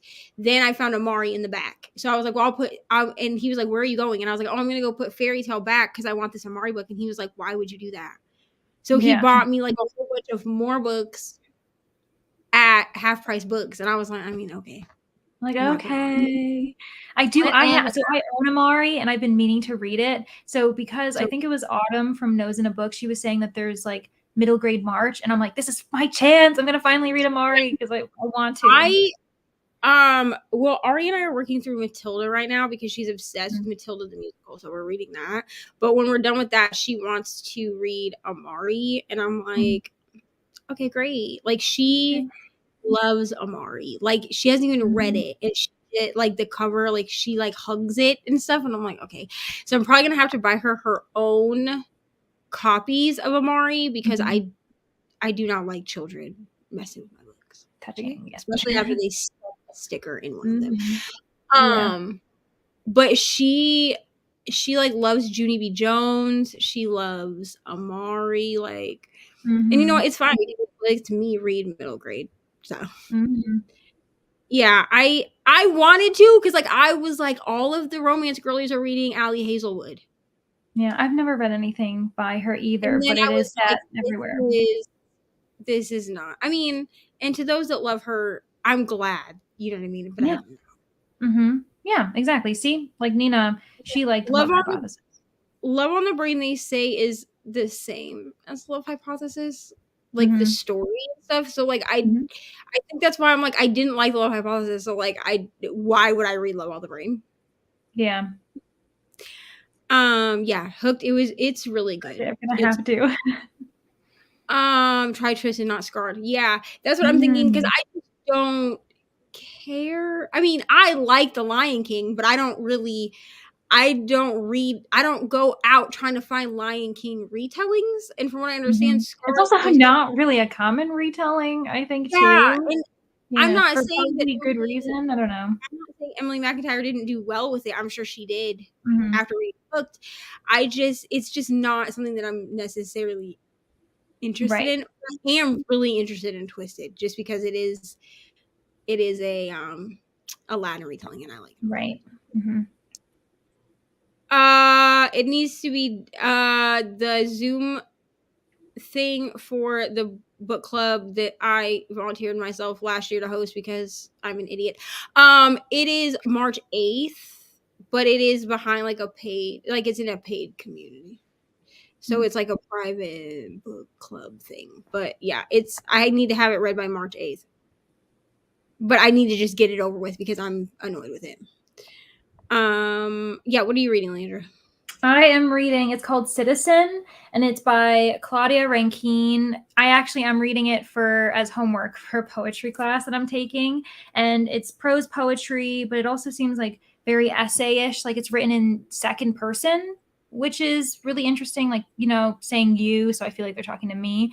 But once I'm finished with what I need to read, and I'm really enjoying it so far, it's really beautiful. I was saying a little bit earlier that I think I might start Lore Olympus. I just got it from my local library, so it's a library book. So we'll see how it goes. But this is my priority, and I'm lucky I'm liking my homework. That's all I can say. Finished reading by the book, which is kind of a Beauty and the Beast retelling, but it was no smut at all. Yeah, I'm reading Bonded by Thorns, which like I didn't know going into this that it was going to be a Beauty and the Beast retelling because I don't just assume that because it's 4 princes or 4 men to 1 woman like a reverse harem. I'm not like, oh, Beauty and the Beast, because it's not always like sometimes it's just a reverse harem. Yeah. But I was reading it and I was like, this is a Beauty and the Beast retelling. Like this chick's dad is like stealing roses and shit. It's definitely a Beauty and the Beast retelling, but it's so good. Like it's just there's been no smut so far. I mean, people have seen each other naked and stuff, but nobody's like screwing yet or anything. Yeah. In time. Still liked it, yeah. I didn't mean to delete. I don't know. Maybe you did a comment or something. I think Kiana is an admin on here. I don't know. I added like a bunch of admins when I realized I could do that, and I don't remember who all I added, if I'm gonna be honest. I have not on KU, but good smut. Listen, let me just make a note. She's like, all right. Because here's the thing. I don't necessarily need smut to be on KU because my local library, they really be coming through with the smut on Libby. I don't know why. Which is actually great because I feel like there's like a taboo against it, and like libraries don't tend to provide it when it's like, well, if it's in an adult section, if it's separate, like that is part of a readership. Like you're meant to have access to everything. When I tell you, like they have all of the Twisted series, like Twisted Love, Twisted Hate, whatever, and then they also have all of the Ice Planet Barbarians. Oh my God, if I like I can find it at my library, like at the library that's here in Indiana. So like even if I can't get it on KU, I can almost always find it on Libby. So and if I can't find it on Libby, I will just purchase it, and if I don't like it, I can sell it. Yeah. Not like that on Bone Books. Want to try Six of Crows though? Maybe I'll try that one too. Yeah, I have all of them. So I have the Six of Crows, Shadow and Bone trilogy, and then the Six of Crows duology, and then I have King of Scars. And I'm pretty sure there's one more book, but they didn't have it at the time. that we got these. So I don't remember what it's called. Yeah, I think we're gonna do like there's gonna be like a buddy read setup through the Discord that was created by Brooklyn at Brooklyn Reads, because a lot of people were talking about how we kind of want to read that. So yes, I'll do so it. that sounds great. Yeah. Oh, also, shameless plug, I guess. I also do have a Discord. It's been changed to being the Besties Book Club Discord because it was just easier for us all to have one Discord. That's linked below. Am I good at Discord? No, but I know. I don't think anyone's really great but at also it. go join Brooklyn's Discord too, because I'm also in there. Twisted and report back. Wonderful. We always praying for you. Yes. I'll try it. Yeah. Find it hilarious when books like Tender is the Flesh and American Psycho are available, but no smut is. Yeah, that is so true. Like, it will give me like the goriest of the gore. But oh my god, if there's sex in it.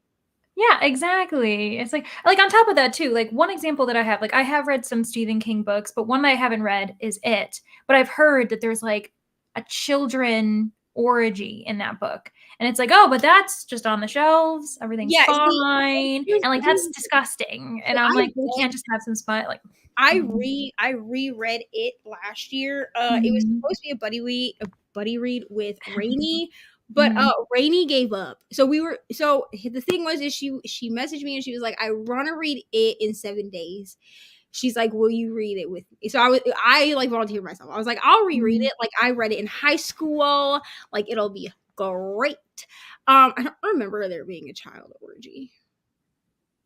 It's like all of the boys and that one girl, like they all know, like, oh, okay, like before they go in, they're like, we're all gonna go to this, like the scary go against this guy, and they're like, this is our last chance to experience sex. Yeah, it was like I'm like, are you kidding? Like I only know this through third party. They didn't want to like die virgins or something. Yeah, and I'm like, how is that okay? That we're okay with this being a thing written by this like old white man. Like, so as someone who has had, what are we at, 6.5-ish years clean from hard drugs, okay, drugs do crazy things. That's to your true. brain. And Stephen King, he was on a lot of drugs, y'all. Yeah, but there's like no censorship. Like you'd think that there'd be some type of like, you know what I mean? It was written in like the height of his drug addiction. And I think people forget that. I'm not excusing it. Because you had publishers. What were they thinking? We're totally fine with it. Yeah. Reni DNF'd it, and I didn't know she had DNF'd it. So I finished it on our way to Iowa because I was like, I have to get this done. I will never read that book ever again. Like, I will not own it. It will not be on my shelves. Like, because my biggest issue with Stephen King is like the early stuff that people talk about. So like Carrie, Christine, which Christine is the one about the car. That's like one of my favorite Stephen King books. Like Byers started one of my favorite Stephen King books. It used to be I gave it 5 stars simply because I had no idea what was happening. Like I was like, you know what? You really took me on a drug trip, sir. Like I really felt like I was on that the entire time. Bravo. Like, yeah. But a lot of those books were written while he was like The Shining. Like a lot of those were written when he was just like in the height of drug addiction. And I just feel, especially books like It, I feel like he just hallucinated something. It just was like, you know what? Everything I'm hallucinating on paper. Yeah. And it's like, it's definitely like the editors and like the agent, like they all failed in that sense because they should have like y'all didn't think to be like, hey, buddy. Like something's messed up. Yeah. He said that he doesn't remember ever writing like Cujo. He's like, I don't remember the entire process. He's like, I wrote it and people like it, but I literally don't remember how I wrote that. He won't. From what I understand, he's never watched an adaptation of It because he's like, I'm just going to assume that they did it justice because he doesn't remember writing half of it. It's literally just like a hallucination that he just put on paper and then it was gone. Yeah. But yes, he was on drugs for a long time. Like a good portion of what we think of as like Stephen King books were written while he was on drugs, and some of them came out well, and others no. And isn't it partly it was like after he got hit by a car too, and it was like, and like so that led to his drug addiction as well. So it's just it is too bad, like it really is, but it's just crazy. And I mean, Stephen King, from what I understand, Fairy Tale is sitting on my thing. It is a book that will self-destruct if I don't read it by the end. Mm-hmm. But I think my hesitation with it is that people are saying that they like this one because it's different than anything else that he really writes. And I believe that Stephen King is a genius. Mm-hmm. I believe that when it comes to horror, he is a good writer.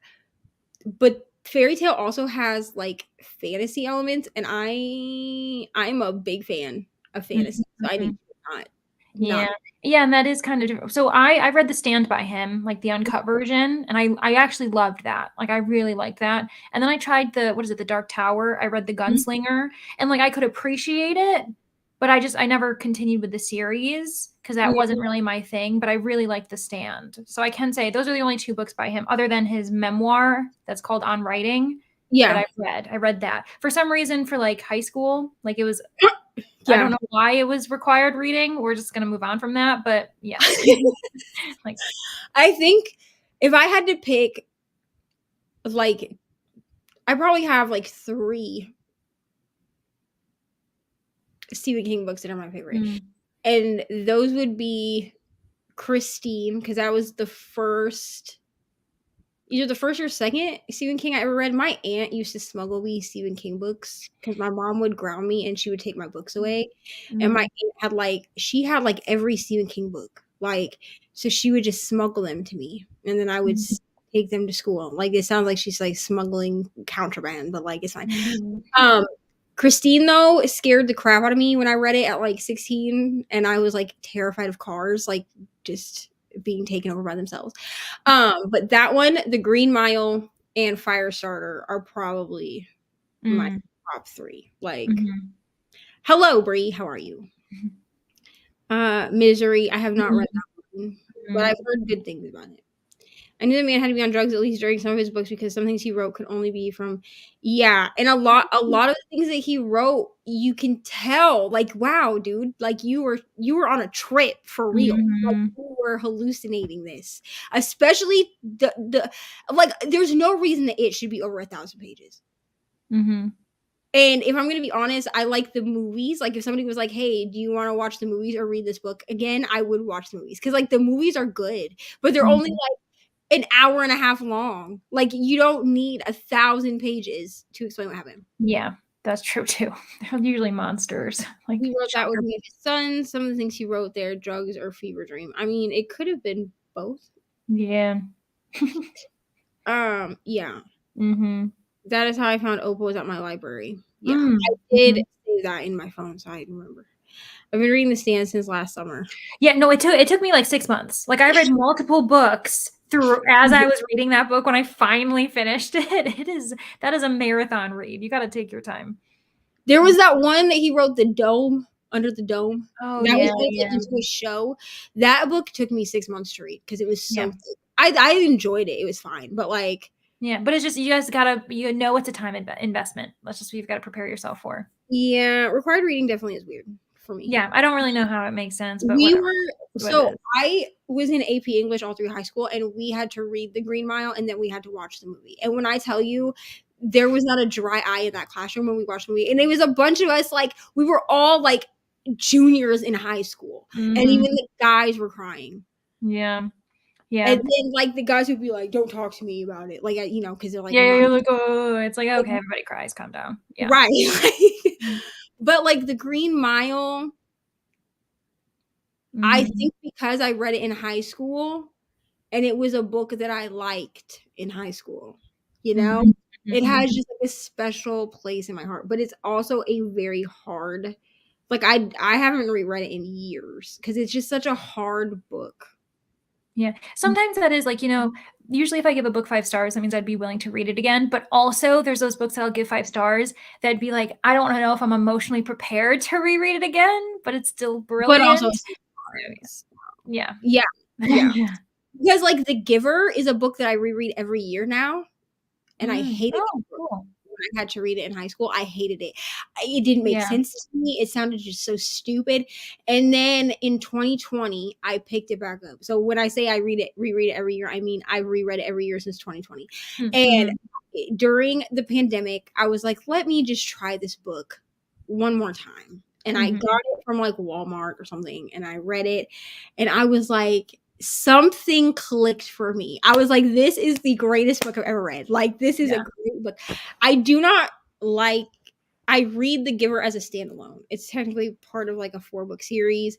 It totally works as a standalone. That's fine. I don't read it as a quartet because I've tried the other 4 books or other 3 books, and I did not like them. I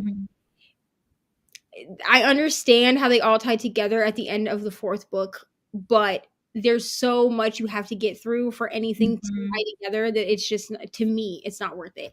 But The Giver, like, and honestly, it took me seeing the movie to get me to go back and reread the book. And then, like, I watched the movie, and I was like, the movie was great. And then people said that they didn't like the movie, but, like, I thought the movie was pretty true to what I read in the book. So, okay, do we want to do, here's my thought. We could do one more sprint for an hour. Yeah, that's fine. That will let me finish this godforsaken book. And then we can come back and we can talk at the end and then call it a day. Because my Thursday sprints are always much more chatty. You know what I mean? That's why I was going to say, I was like, I feel so badly. We're talking so much. At this point, people have gotten used to this, because this is why, like, we also will do like the Bessie's Book Club sprints like on Tuesdays or whatever with other people like Brittany, who's like, okay, everybody shut up. Time to read. Go. Me, I'm like, it's Thursday night at 8 p.m. I've been talking to a 5-year-old mostly. It's fine. Yeah. Yeah. People rely on someone who's become kind of a prolific author. Read 11/22/63 because I feel like I have FOMO in this book, and I need to read it. I think they did a damn good job with the movie. Me too. And people's gripe was that they didn't like Taylor Swift's part in the movie. So I was like, well, is she not in the book? Like, she's in the book, but because we are being told the story from Jonas's point of view, we don't get as in depth, because the story is being told to Jonas by the giver. That's what's happening in the book.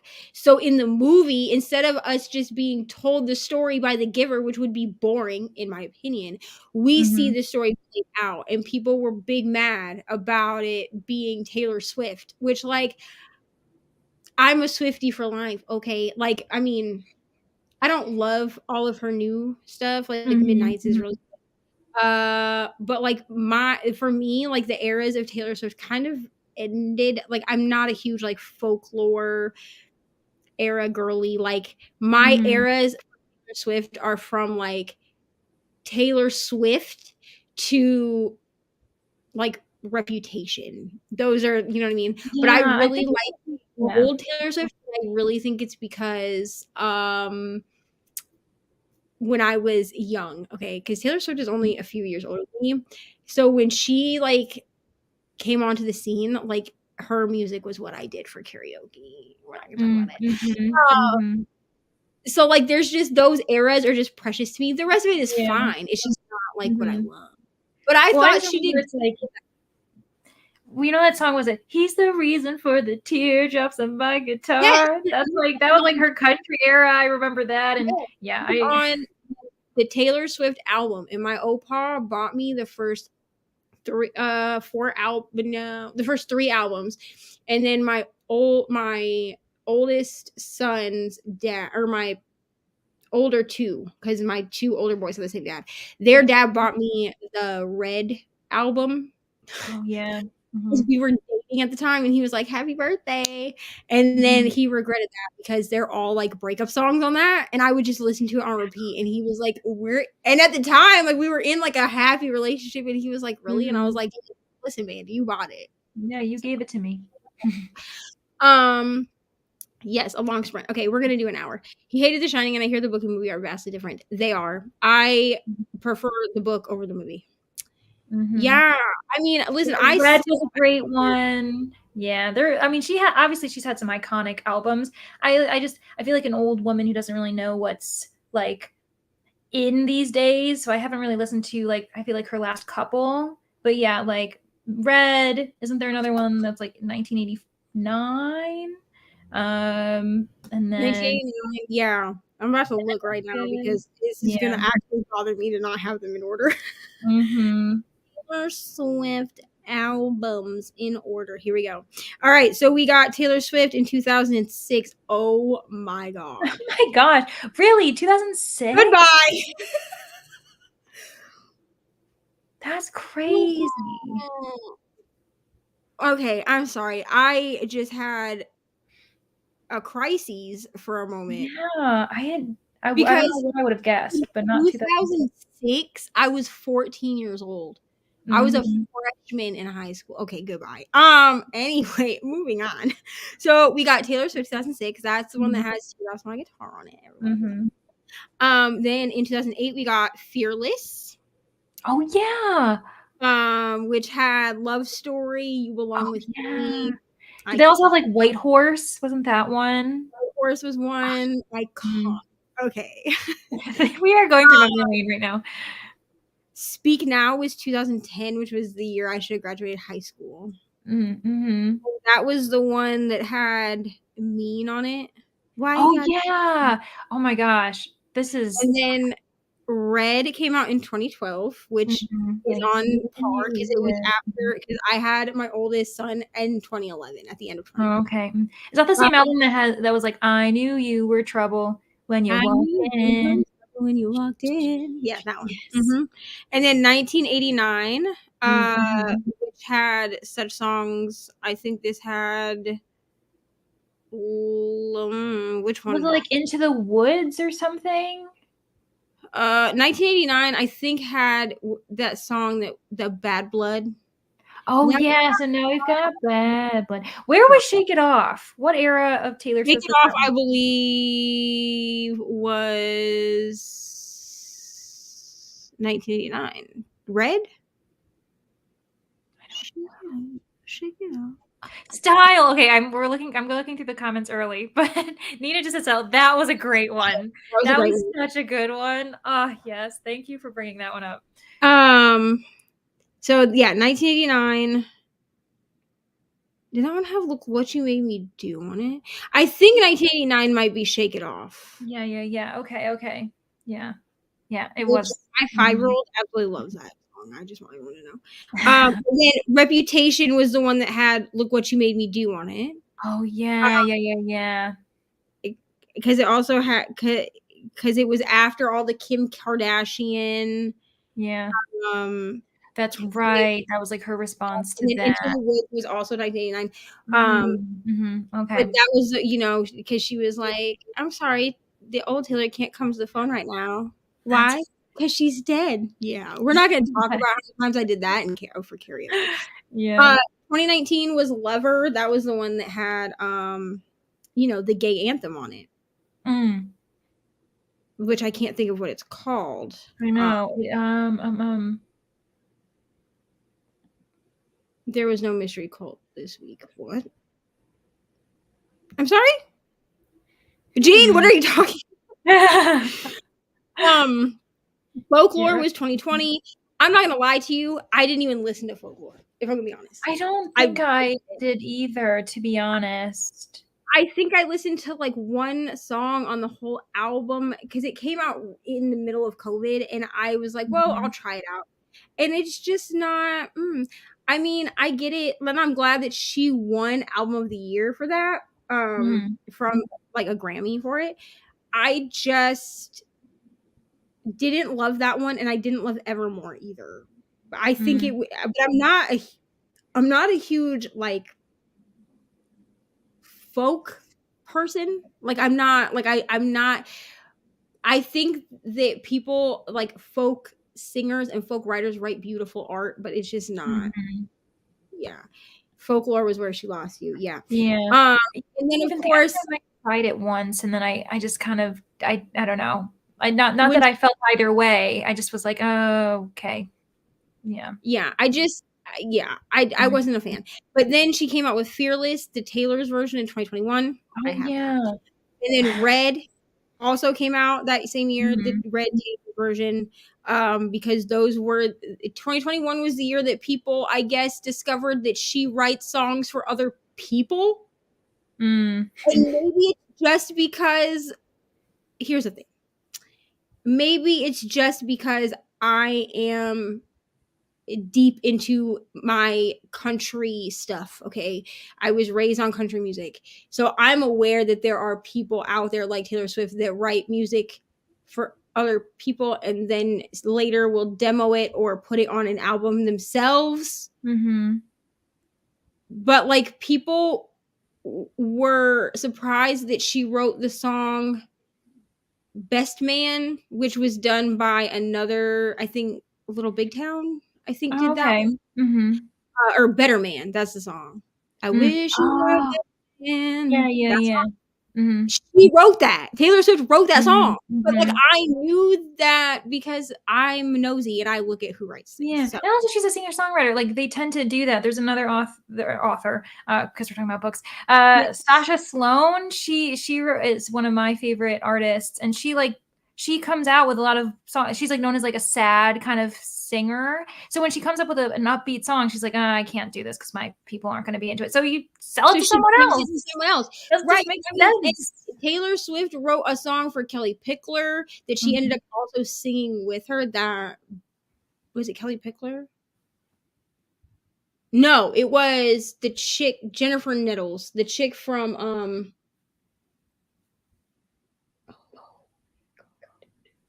what is that damn I can't even think of Sugarland. Good God. Oh The yeah. chick from Sugarland, she wrote her a song that it's called like Babe, I think. Okay. And she actually sings it with her on the album. Mm-hmm. And then she wrote a song for Kelly Pickler too, but I can't think of what it's called. I can sing it though. It's that one that's like, I'll be there in the back of your mind from the day we met to you making me cry, and it's just Oh, too that's bad. a good one. That one. Okay. Best Things of Mhm. Your Life. That one. She Oh wrote yeah, that there we song and also sang like background vocals for go. it. So Mhm. maybe I'm just more hip to the hype. I don't know. Mhm. And then she came out with Midnights. Now I did really like Midnights because I was like, I'm gonna try it out. Yeah, I yeah. did really like Midnights, but Evermore and Folklore, I personally don't listen to them. Mhm. But, yeah, folk is definitely bigger again. I think I might have to give it a listen. Yeah, Mhm. I I've Maybe tried. I should give it a try again because I don't know if I really. And I have them downloaded to my phone. That's the thing. Because Mhm. I'm a person that's like, oh, well, if I like an artist, I'm just going to get everything that they have. Mhm. But I do find myself just like kind of skipping over those albums because they're just not. Mhm. But I did like 1989. The song she released after I love like Mr. Perfectly Fine. Yeah, I do like that song. And Mhm. I Bet You Think About Me. Yeah, and honestly, Mhm. like I also am obsessed with the 10-minute version of whatever song that is that she wrote about Jake Gyllenhaal. Oh, is it the birthday one? Yeah, but originally it was because she has like the regular version that was like on the album, Yeah, and she yeah, yeah. came out with I think it's on the Red album. She Mhm. released like the 10-minute version of that Oh my song. gosh. Yeah. I would never do it at karaoke.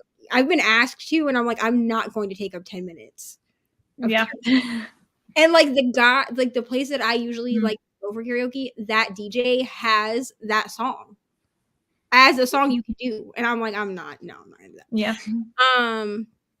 Yeah, exactly. Because a Exactly. lot of them write songs that don't fit Yeah, if it their doesn't fit in their album, then like they'll give it to someone else. Yeah. Ed Mhm. Ed Sheeran does it. Sheeran. Yeah, Yep. a lot of them do it because that's why people were surprised when Mhm. Ed Sheeran did that song with Eminem. But I'm like, you Mhm. guys know that like everyone does songs with Eminem, right? If Mhm. I ever become famous for singing, I will want to do a song with Eminem. What song? Mhm. I have no idea, but Mhm. yeah, but I liked it, honestly. And I was skeptical because I was like, what else are you gonna sing about? But She found other things to sing about. yeah, Yeah, I the like original version's quite good. That's the one that I know of as yeah, well. So yeah. Mhm. it's only like 3 minutes. But yeah, Yeah. she did like a Keep 10 minute. fans apparently. Yeah. Mhm. All right, let's do one more sprint for Yes. 10 minutes. No, for Mm. 1 hour. And then we'll come Mhm. back and we'll talk again. Let me turn on our last sprint banner. All right, we'll Woo. see everybody in an hour.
Hello.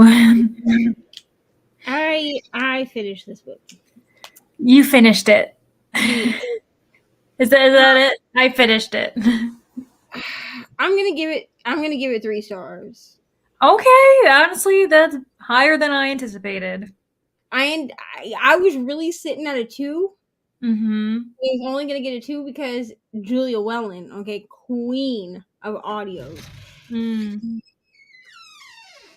I'm gonna give it a 3 Mm-hmm. because by the end there was some character development. Okay. Do I feel like what happened at the end should have happened? Not really, but I had a feeling that it would end the way that it did because it's supposed to be a romance, like, you know what I mean? Mm-hmm. Yeah. Yeah, but I'm sitting at a 3 star. I did not love it. Like, this is not like, I'm glad that I read this one after the other ones I've read because this is my third Taylor Jenkins read, and both go potty. Go potty. Go. If you let your pants do, it's gonna be a problem. Go potty. Go potty, and then you come talk to me for a minute. Go potty. Stare at me. So no, I said stop staring at me. Now go potty, man.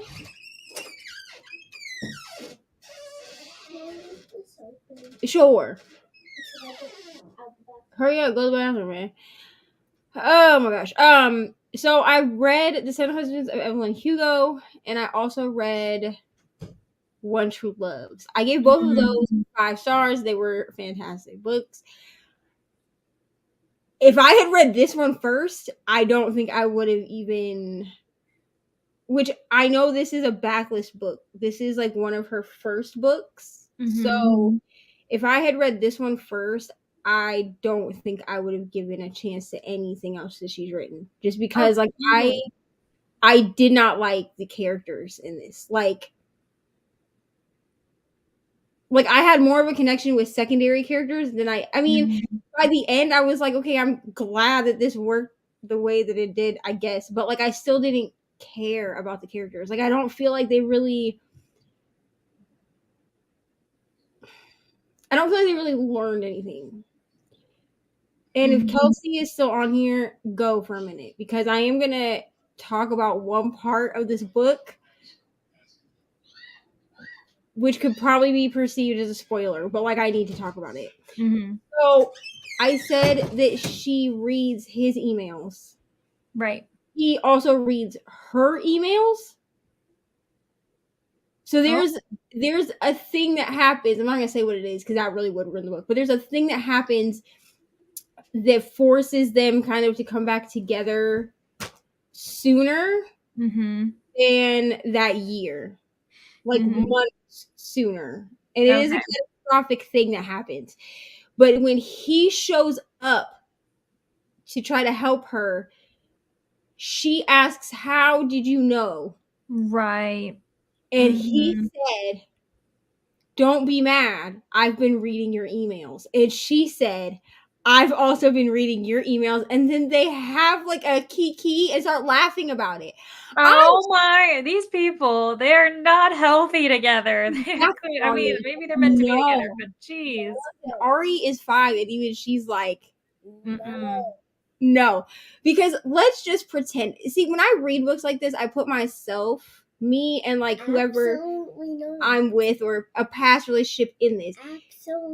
Absolutely not. So if Mr. Reading with Eva and I were like, we're going to take a break from our relationship.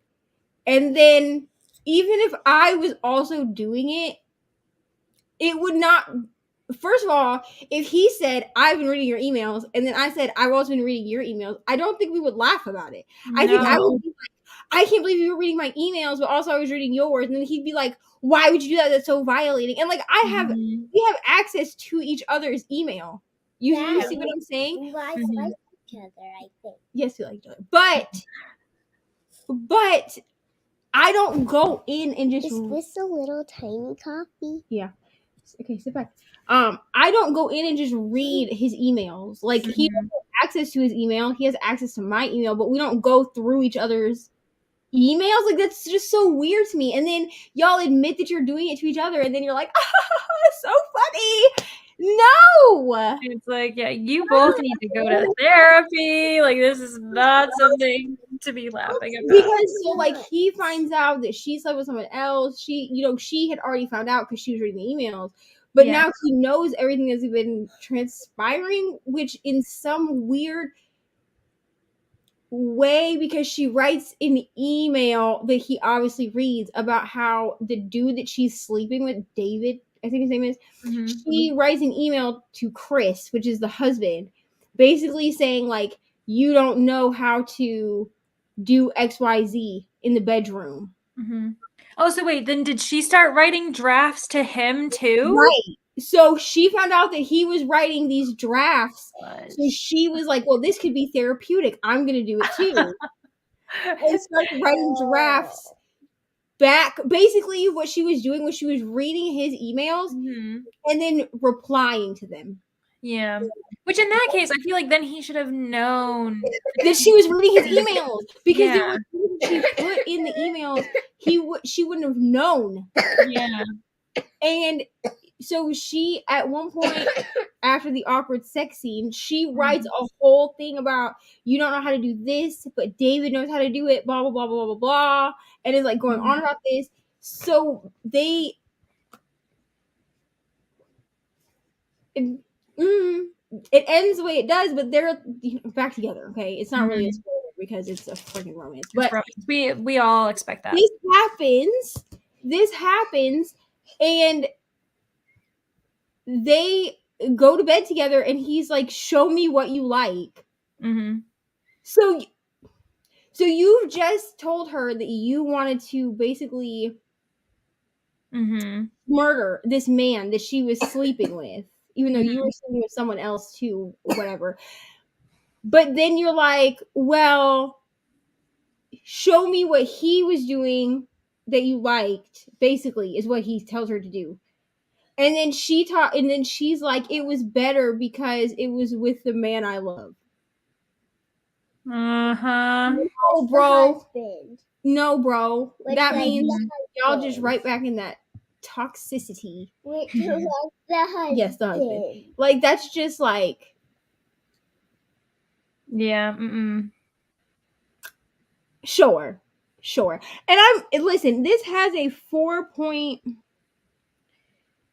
I don't know. This had like a 4.56 rating or something. Just impossible. I don't believe it. Like, just on Scribd alone. I'm about to go look at Goodreads because I want to know what the Goodreads...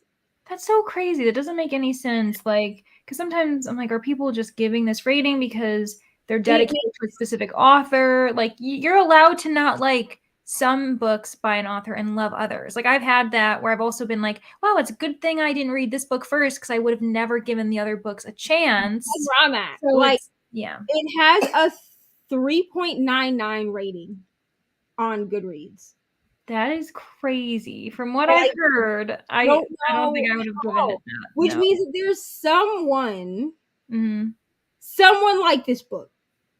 Yeah, I mean, every book has an audience. Just depends on how large it is, you know? Like, someone liked this book. It wasn't me. Yeah. But someone liked it enough that y'all are... It has almost a perfect 4-star rating. Yeah, that is crazy.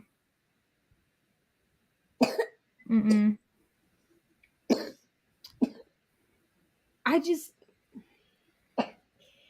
And here's the thing, is like, I went into it and I had like messed around with not reading it, and I was like, maybe I'm just scared to read it because like the other two were so good. But then like I read this and like really read the synopsis, and I was like, this does not sound good to me.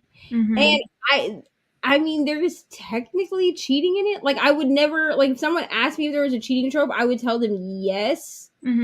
because they both sleep with other people, even though technically it's not against Yeah, the yeah. rules they made, which I don't even feel like the rules were explained. Yeah, it's like degrees of it, right? Like you'd still say yes, but there are books that have it far more like worse in regards to how it was designed. And this is definitely like, we're taking a break, so if you sleep with other people, cool. We just won't talk about it, but then they talk about it because they read each other's emails. As opposed to like the classic cheating trope where one sleeps with somebody and then doesn't say anything. Yeah. You know? When these are over, you're going to bed. You hear that, right? Because it's midnight. You still got like 6 hours before you have to be up. Okay? All right. 50. Oh, how did you do though? Oh, well, so I did good. I read my homework and I really enjoyed it so much that which is just lovely. But it also, because it's like kind of essay poetry, it got me into nonfiction, like in nonfiction mood, which I rarely am in. But every year, one of my goals is to read more nonfiction. And every year I don't really do a great job of it. But I was like, you know what? I'm in the mood. Let's just start it and get going. And there's this book that I bought it the last time I was visiting a friend in Philadelphia.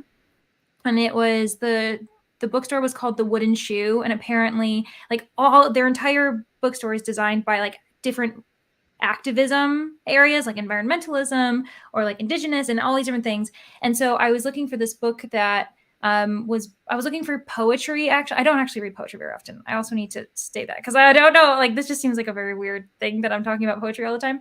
But last year I read essays by Audre Lorde, and she's more known as like a poet activist. And so I was like, oh, I should look for her poetry, and I couldn't find it, but I found another essay collection by her, and it's called A Burst of Light and Other Essays.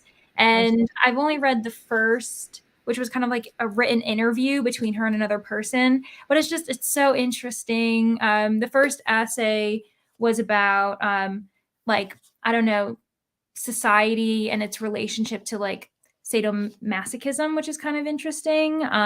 So I really liked it. I'm really excited. It's super short too. So now I feel like I can read nonfiction that's short like this. So if anyone's looking for nonfiction, I can recommend this. It's only like, I want to say maybe, actually like 100 pages or so. So yeah, I can recommend this.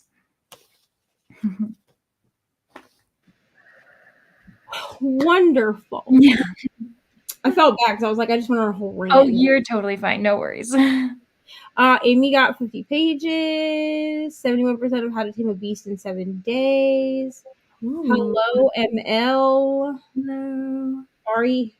Ollie said, Ari. I know, we love Ollie, don't we? We're going to have to do another watch party. Okay? But you got to get your room clean first. Okay? Okay.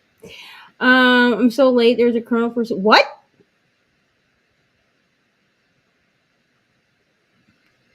ML says hi to you. Hello. Yeah, hello. I hope everything's okay. Are y'all good? Yeah, I was gonna say, like, oh my gosh. Also, it's fine that you're late. There will be more next week. Although tomorrow we'll talk about it at the end, I guess. But I am basically from now on going to be trying to do these every Thursday. Originally they were Bessie's book club sprints, but the Bessies can't always be on. So I'm just gonna have to like put on my big girl panties and do what I did when I just slid into Leander's DMs and was like, hey, you want to do some sprints? Because I am real scared to do it. Like, I'm real scared to ask people. Cost police helicopters. The whole, oh my god. Yeah, that is crazy. Shooting. Hope the person turns out okay, and that shooting is in the news now. Oh my god. It would dox us, yeah, obviously. Yeah. But no, I have received no requests to be on the news. She means. Okay. I was like, what? Yes, me too. Yeah, she is amazing. Yeah. Highly recommend. Sister Outsider was the collection I read first and loved it. And this one is called A Burst of Light and Other Essays. So look her up if you don't know who she is. You should all know who she is, but she's great. ML is a smart professor. Mm-hmm. Oh my gosh, that's so cool! Yeah, that's awesome. Take her class ever. No, we're not doing those. I didn't think about that. I wanted you to have a viral moment. Yeah. Also, to answer this from earlier when Jean was talking about cults, 2 weeks ago on my sprints, ML went down like a rabbit hole of. There's a Harry Potter cult, the Snape's Wives cult. What is it called? Snape Wives. Oh, It's right. Listen, it's you can like look it up on YouTube. There's a couple videos on there, but it's essentially these like it was back like in the live journal days because one of my Thursday sprints, this is what I mean. Like my Thursday sprints are just like chaotic. Yeah. Because ML was talking about it, so we all we're talking about it.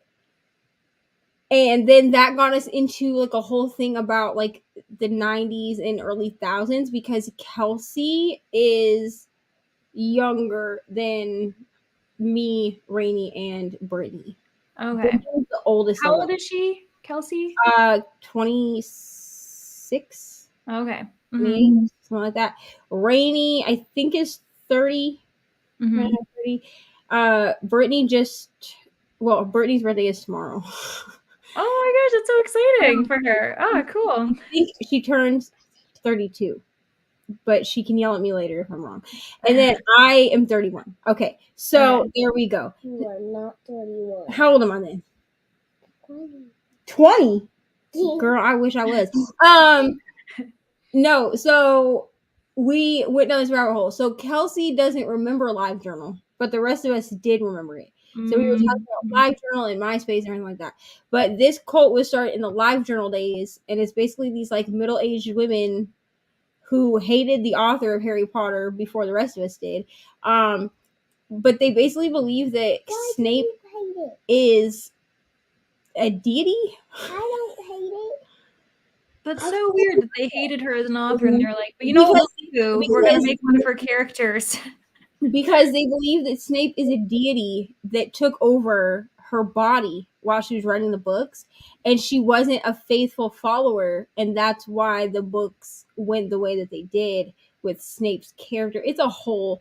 Wow, we are getting into some deep stuff here. She said, teach her essay, the master's school will never dismantle the master's house. Yeah, that is an awesome essay. And she's saying it was because this was all her fault. Like, I went on I accidentally found another Harry Potter cult in researching this one, but I don't really want to talk about it on sprints because it's dark. Like there's that's fine. We don't need to talk about it. I'll believe you that there's one out there like that. I found that one by accident. Like it was in someone else's video where she was talking about both. Jean says, hello, Ari. She loves your bonnet. Do not click on it. I'm not going to, but Jean said, hello, Ari. I love your cap. She's talking about your bonnet. What is it? A bonnet? Yeah, and it protects your hair, right? Yeah, but she calls it a cap. Cap, bonnet. It's okay. Whichever. It does kind of look like a beanie.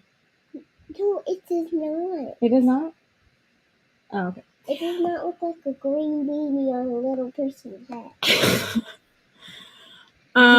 Yeah, it was her fault. And then I had weird dreams for like a week after I did that research. Wow. It's okay, Ollie. We love the chaos. You know what I mean? It came to us in our street.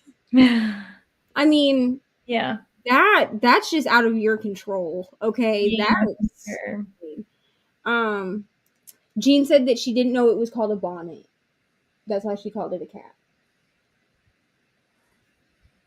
Okay. Are you good now? Okay, good. Yes, ma'am. What do you want? Some chips? What? What? You're not having that soda. Absolutely not. I'm not pointing at the soda. What do you want? Oh, Fig Newtons? Fine, but you have to take and go it down. Daddy's downstairs. So? That's not your room. What if Daddy comes up here and then yells about it? I'm not gonna yell about it, but you can close your door if you want. Go ahead. I'll be there in a minute. Which figure is right now? Okay. So here, I'm gonna turn this banner off. This thing is that's distracting. I know. Okay, so let me think. What is going on this week? Jean made it to 85% of Malibu Rising. I hope you're loving it because after this book, I gotta find something else to read because I have 2 other audios that are going right now. I'm reading. Can you text Daddy on that I let it that you letting me? Yeah, I'll let him know. Go ahead. You can shut your door if that makes you more comfortable. Okay. Go ahead. I'll let him know. Go ahead down. I'm reading Stolen Air while I'm listening to it. Oh yeah. Mm-hmm. I have like the pretty. Let me find a picture that's not. Oop, not that one. I have the new editions that are here. This one's fine. That are like illustrated. Oh, cool. Yeah. But like there are spicy illustrations in these books. What? That's so awesome though. Cool. So I've been listening to this audio because okay, I'm lay picking down. up my clothes. Hurry up, Ari.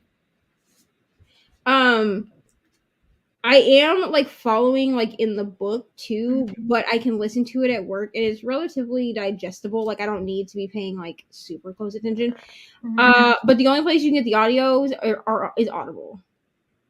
Oh, I hate when they do that kind of thing when you can only find it in one place. And it doesn't say like that they're exclusive to Audible because a lot of times if that's the truth, that's what it says, but I can't find it anywhere else. So I just broke down and used a credit to get this book because I wanted to read it, but reading physical books is not really a thing that I'm doing right now unless I have the audio, and I didn't see a point in downloading it to Kindle Unlimited, like from Kindle Unlimited, if I already have it. So yeah, I did that. And then I'm also listening to the first Amari because for me it's a reread and it's middle grade. So like I don't have to be I know what's happening without really and also middle grade is just such like that is where I go to if I need to like either really do escapism or if I feel like I'm in like this weird reading slump that I can't read anything. Like I'm like middle grade is the thing that gets me through because it's just so fun, especially if you choose like a really good one. So people who don't read middle grade, they just aren't picking up the right books. That's my thoughts on that. Yeah. And I started listening to it at work because I was like, well, this is easy enough for me to listen to. Okay, you can leave them in here if you want. Go lay down. It's easy enough for me to listen to while making orders or talking to people around me. Especially because I just was able to replace my AirPods. And these have like the true noise transparency mode. So if I only have one in, I can hear everything.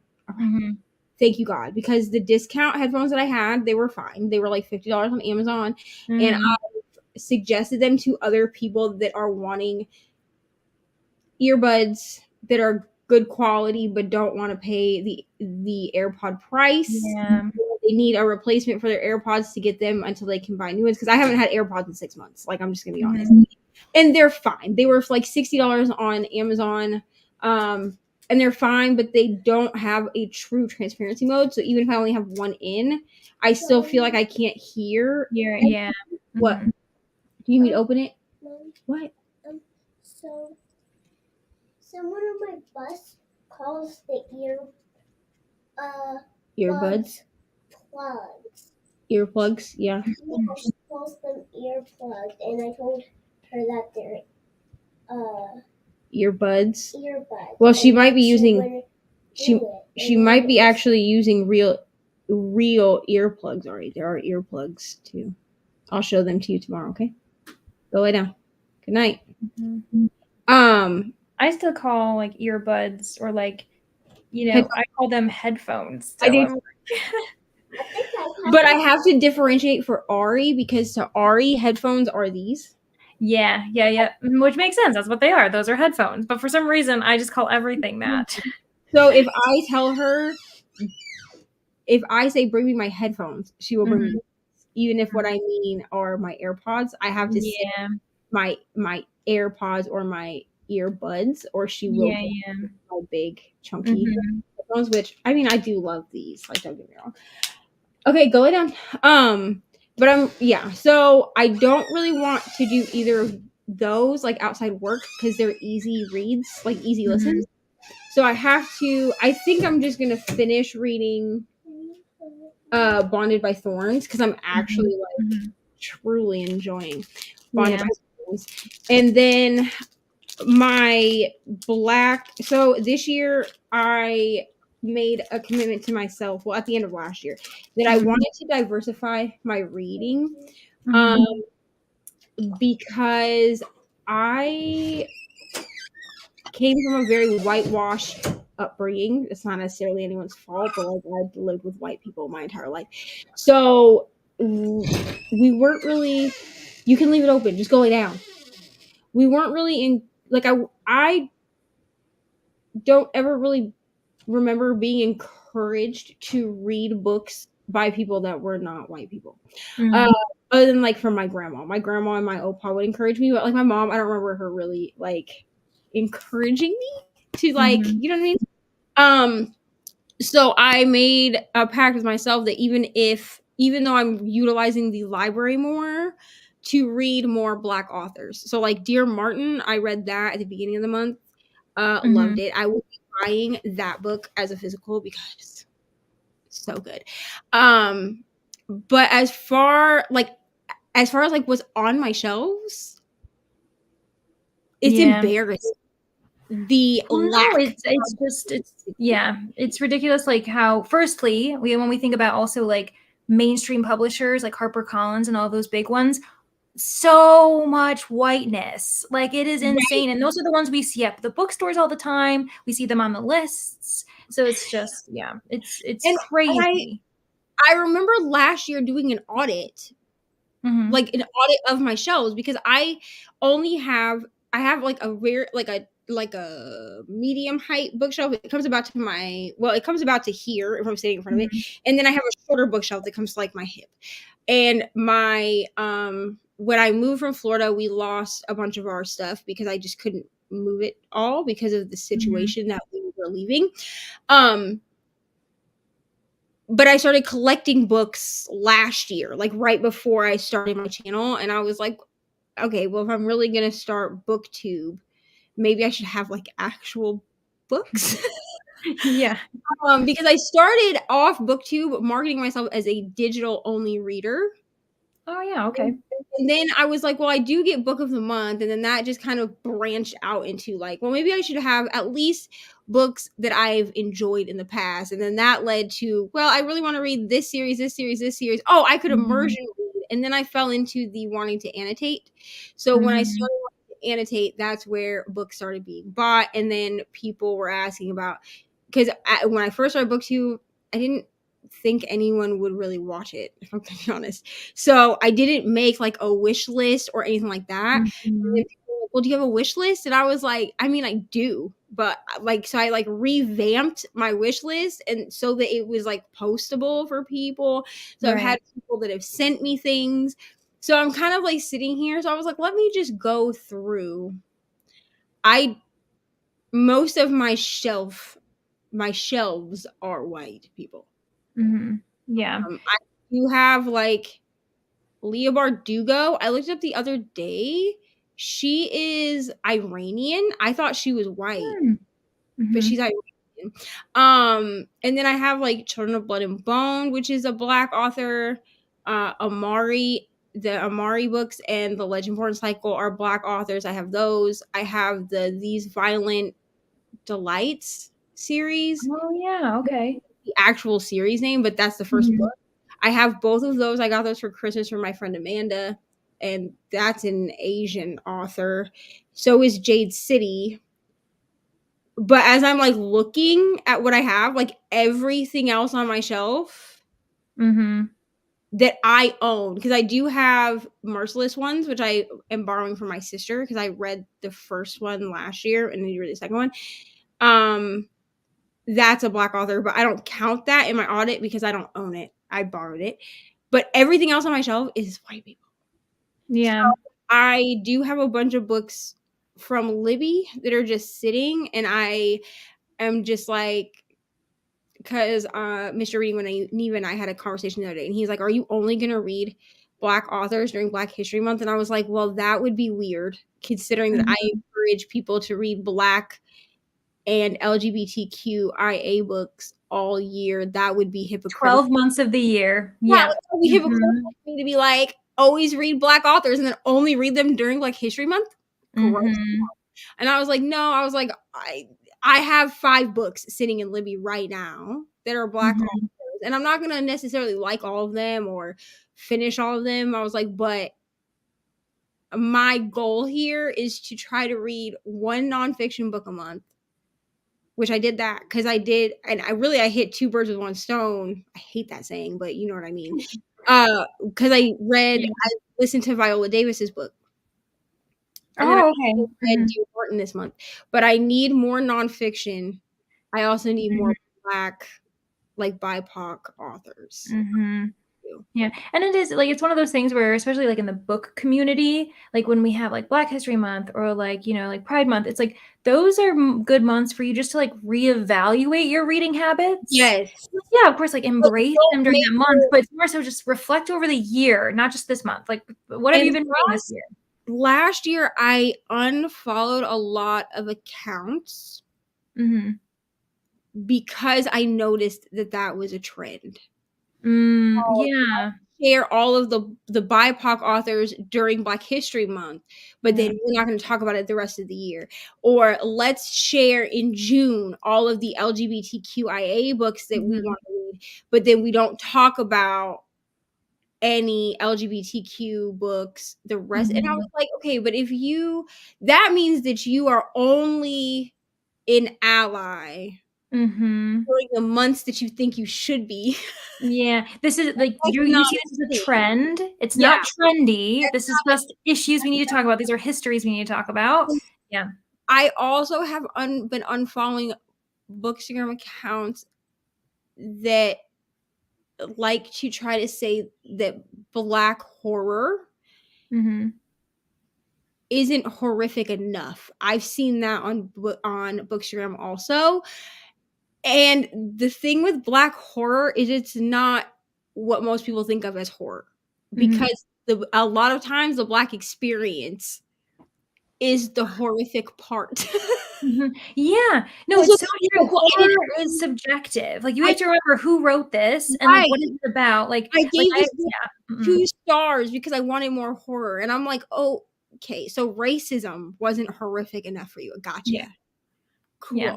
Maybe because you're not experiencing it, because you aren't having it. Yeah. That's how I felt with Manhunt by Gretchen Felker Martin. And that's from the trans experience. And I was like, this, like for myself, I was like, oh, this seems more like a thriller. And I was like, wait a second, this isn't written for me. Like this would be horrific if I was a trans person. Of course this would be like hell on earth. So it's like, yeah.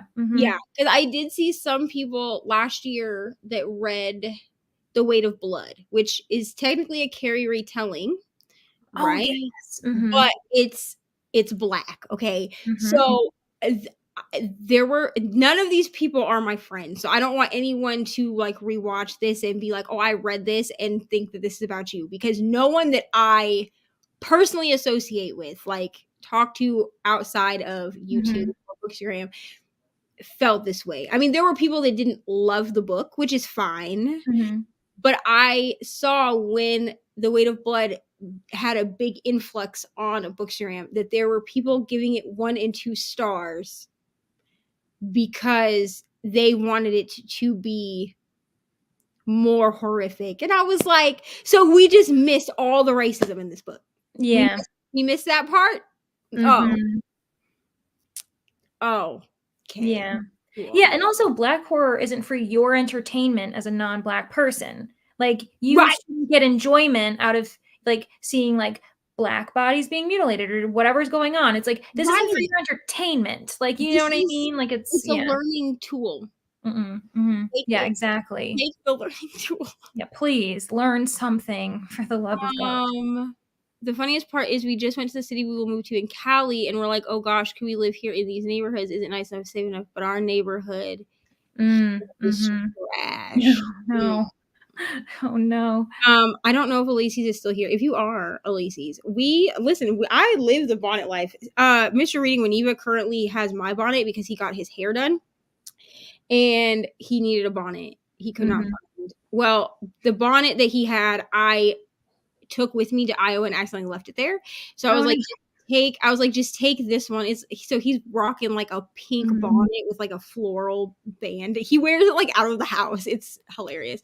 Because I was like, it's fine. They're like $10 for 2. I'll just order another pack. So I'm actually have been wearing. I have like a turban bonnet thing, like it like it's a sleep turban, but I don't love it because it gives me a migraine. We love the bonnet life. You know what I mean? Bonnets are great. Everyone should wear one, honestly. Like, it's so good for your hair. I'm just saying. It's true. It was good quality. Like, they're like silk and they're And I mean, you can get them off Amazon, like, and you can get good ones off Amazon because that's where I get mine from. I just get them from Amazon because you can usually get them in like a 2-pack, and then I always know I have a bonnet somewhere. Always Jean. Think about the characters when I'm not reading. I think it's really good. That is wonderful, honestly. I didn't think about the after I do characters at all when I was like, the difference. Not nice and not safe. Yeah. I was thinking about this yesterday. It's different when it's the not nice and not safe versus the not nice, not safe you don't know. Yeah. That's true. I read the first chapter of 2 more books, had dinner, came back and started another one. I think I'll keep going with this one. Yay! Success! Okay, hopefully it continues to be successful for you. Only an hour and a half left of Malibu Rising. Wonderful. I need to start. I'm probably going to start this. Actually, I am going to start Daisy Jones and the Six this weekend, probably Saturday, because I have a vlog that I need to film. And I think Daisy Jones is going to be the one that I choose to read. If I can get it without buying it, I'm still hunting for it. I did find it on Chirp for like $14, which is the cheapest that I've seen the audiobook because Amazon wants either a credit or $25. Which is so much for something you won't physically be able to sell again if you don't want it or something. Like, I just don't understand. I understand why books are this much. Yeah. But why have we not... The price of audiobooks has not gone down since we were buying them on tape or CD. And I just feel like it's a digital file. So if we can lower the price of like full music albums, can we also lower the price of audiobooks? Because again, it's not like it's something you can physically have, you can sell or have someone else. Give it away to somebody if I don't like it. Like, I can return it, I guess, but that's it. Like, I just don't understand because, and the other thing I don't love about Amazon is you can buy the book from Amazon, but but the only way you get a discount on the audiobook is if you buy the Kindle version. So and this works with Kindle Unlimited too. So like the way I got the first 2 Zodiac Academy audios was I downloaded the first 2 Zodiac Academy books from Kindle Unlimited, and it knocked the price of the audiobooks down to $8 a piece. That's crazy. $8. But only if it's an ebook. Because if you buy the physical book, it will show that you bought the book, but it doesn't mark the price down. Wow. Amazon. They've got some shady business. Mostly a digital reader now. I think my birthday was the last time I got a print book, and that was more than 6 months ago. Got rid of a lot of books last time I moved during the pandemic. Yeah, moving really impacts the whole idea of having a physical library, I think. Like, I'm living in an apartment right now, and my whole reason this entire year I've kind of been like focusing on my TBR is I've just been very aware that this apartment isn't somewhere I'm going to live for a long time. So I'm like, I'm going to have to move my books soon. So I'm sure I'm not the only one who's ever experienced that, but once you move your books once, you don't really want to do it again. Like, it's not fun. in 2020 was the first time since 2011 that I have bought a Kindle. Because I don't know why I felt out of having a Kindle. I had a Kindle all through high school. My grandma bought me one. And then I used it up until probably 2012. And I believe it got lost in a move and I never bought a new one. And I was like one of those people that was like, if you read digitally, you're not really reading. Like, no, I used to be that way with audiobooks. I'm like embarrassed by myself. I was too. And now last year I discovered my love for audiobooks because I didn't know you could speed them up. I didn't know you could speed them up. Brittany had to tell me, guys. But audiobooks saved me last year. I only read as many books I did last year because of audio. Because I was also working at Dunkin' Donuts, and like I can't walk around like this. Yeah. Like trying to make coffee. So I was like, oh, audiobooks are great. And then I figured out you can speed them up. So that made them even more palatable for me because I was like, oh, I don't have to listen to these at like the slowest speed possible. Great. So I got into audiobooks, but I still was like on the fence with physical books because I was like, why do I need it?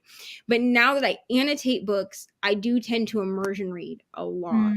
But I don't find myself picking up physical books if I don't have the audio. But my Kindle goes literally everywhere with me because it goes to work with me. It goes in the car. If I'm taking a bag with me somewhere, like it goes in there. If I'm traveling, because it's convenient and I'm not going to carry 50 books with me. Yeah.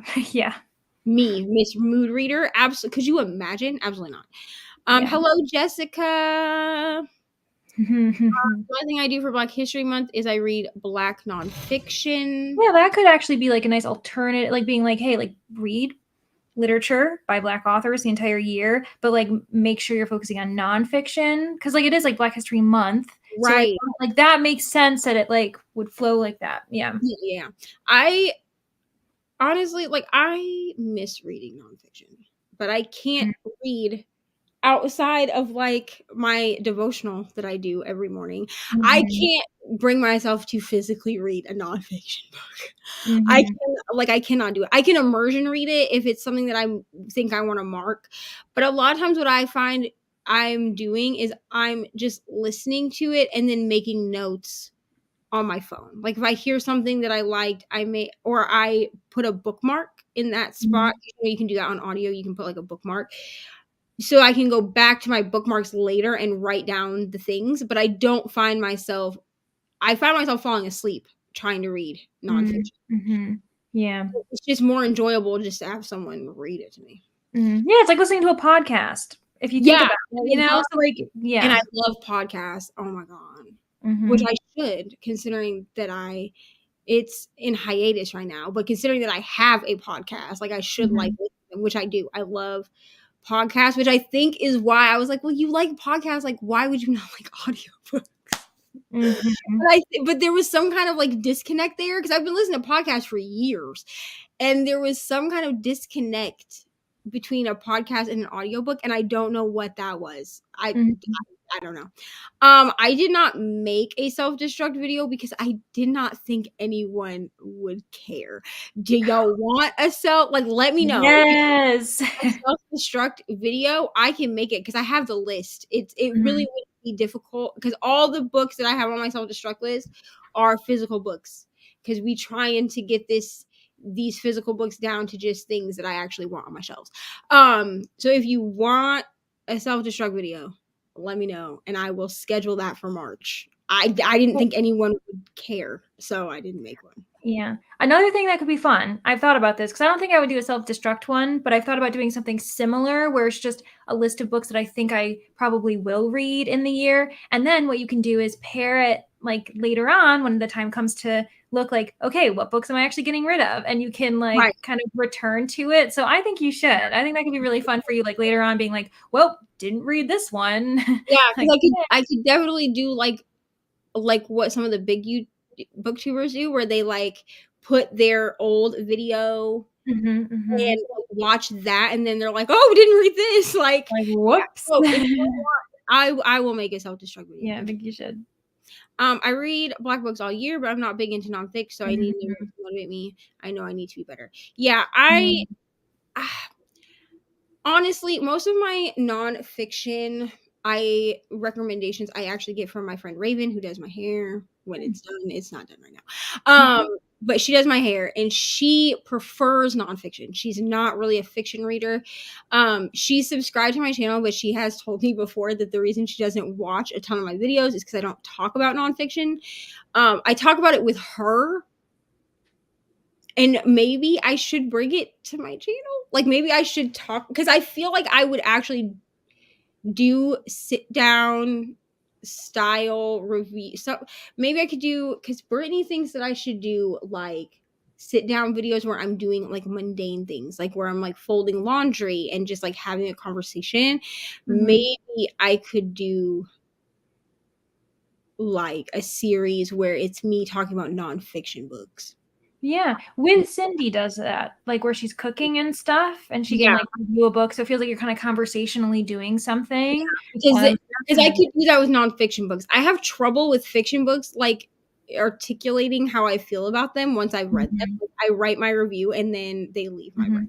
So they're also just usually so full of information. I think I love nonfiction books where like when I read them, I usually give them like 4 or 5 stars. They're so informative, but it's just a lot to process. So it just takes me longer to read a nonfiction book than a fiction book. But as I was saying, this one is lovely because it's only about 100 pages. So if someone's looking for a nonfiction book that's short, especially if they're looking for a nonfiction book by the end of this month, I recommend it. I've only read 1 essay, but I enjoy it so far. Yeah. Jessica shaves her head and still wears a bonnet because her head gets cold at night. Absolutely. Smart.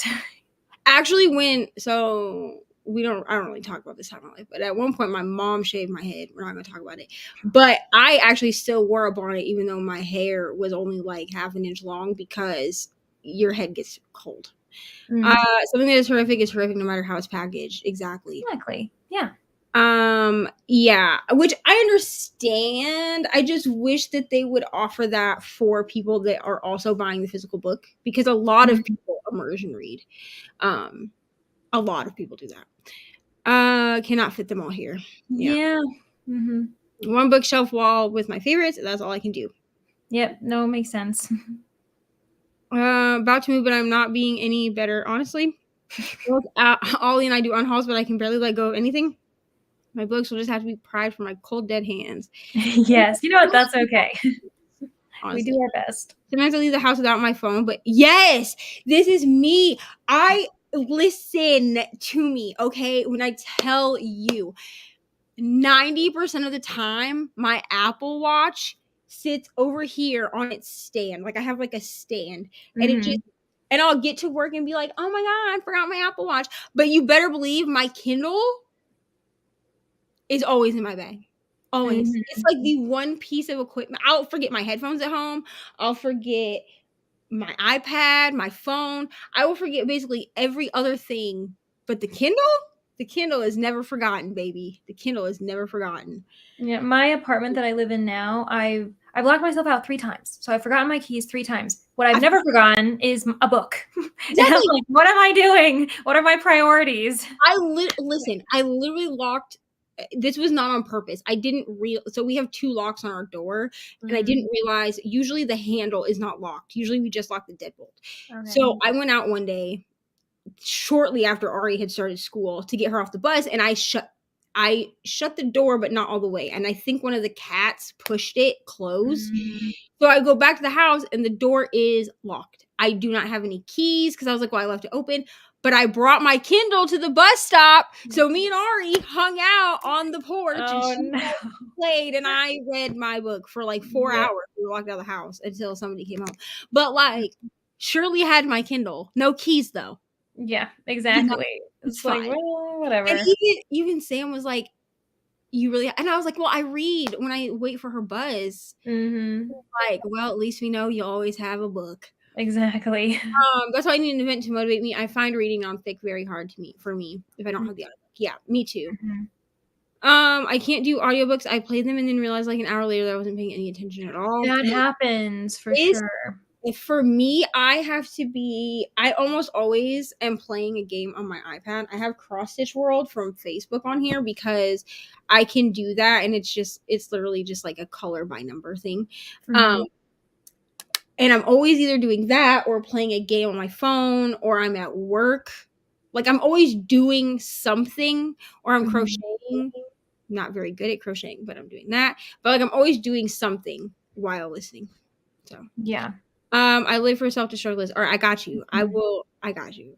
Yes, give the people what they I want. will give y'all. So I really didn't think any, because I was gonna do the 23 books in 2023, and then I was like, which is like, that's a lot to dedicate yourself to. Like, having, like, for instance, a self-destructive 23 books feels like a lot to me, but I don't know. The self-destruct list, I feel the 23 and 2023, I don't necessarily need to be held accountable on. They're just books that I would like, 23 books that I would like to read. And if they make it onto the 24 books in 2024 list, cool. If I read them, also cool. But I feel like with the self-destruct books, maybe it's a good idea for a video just because it will hold me accountable at the end of the year.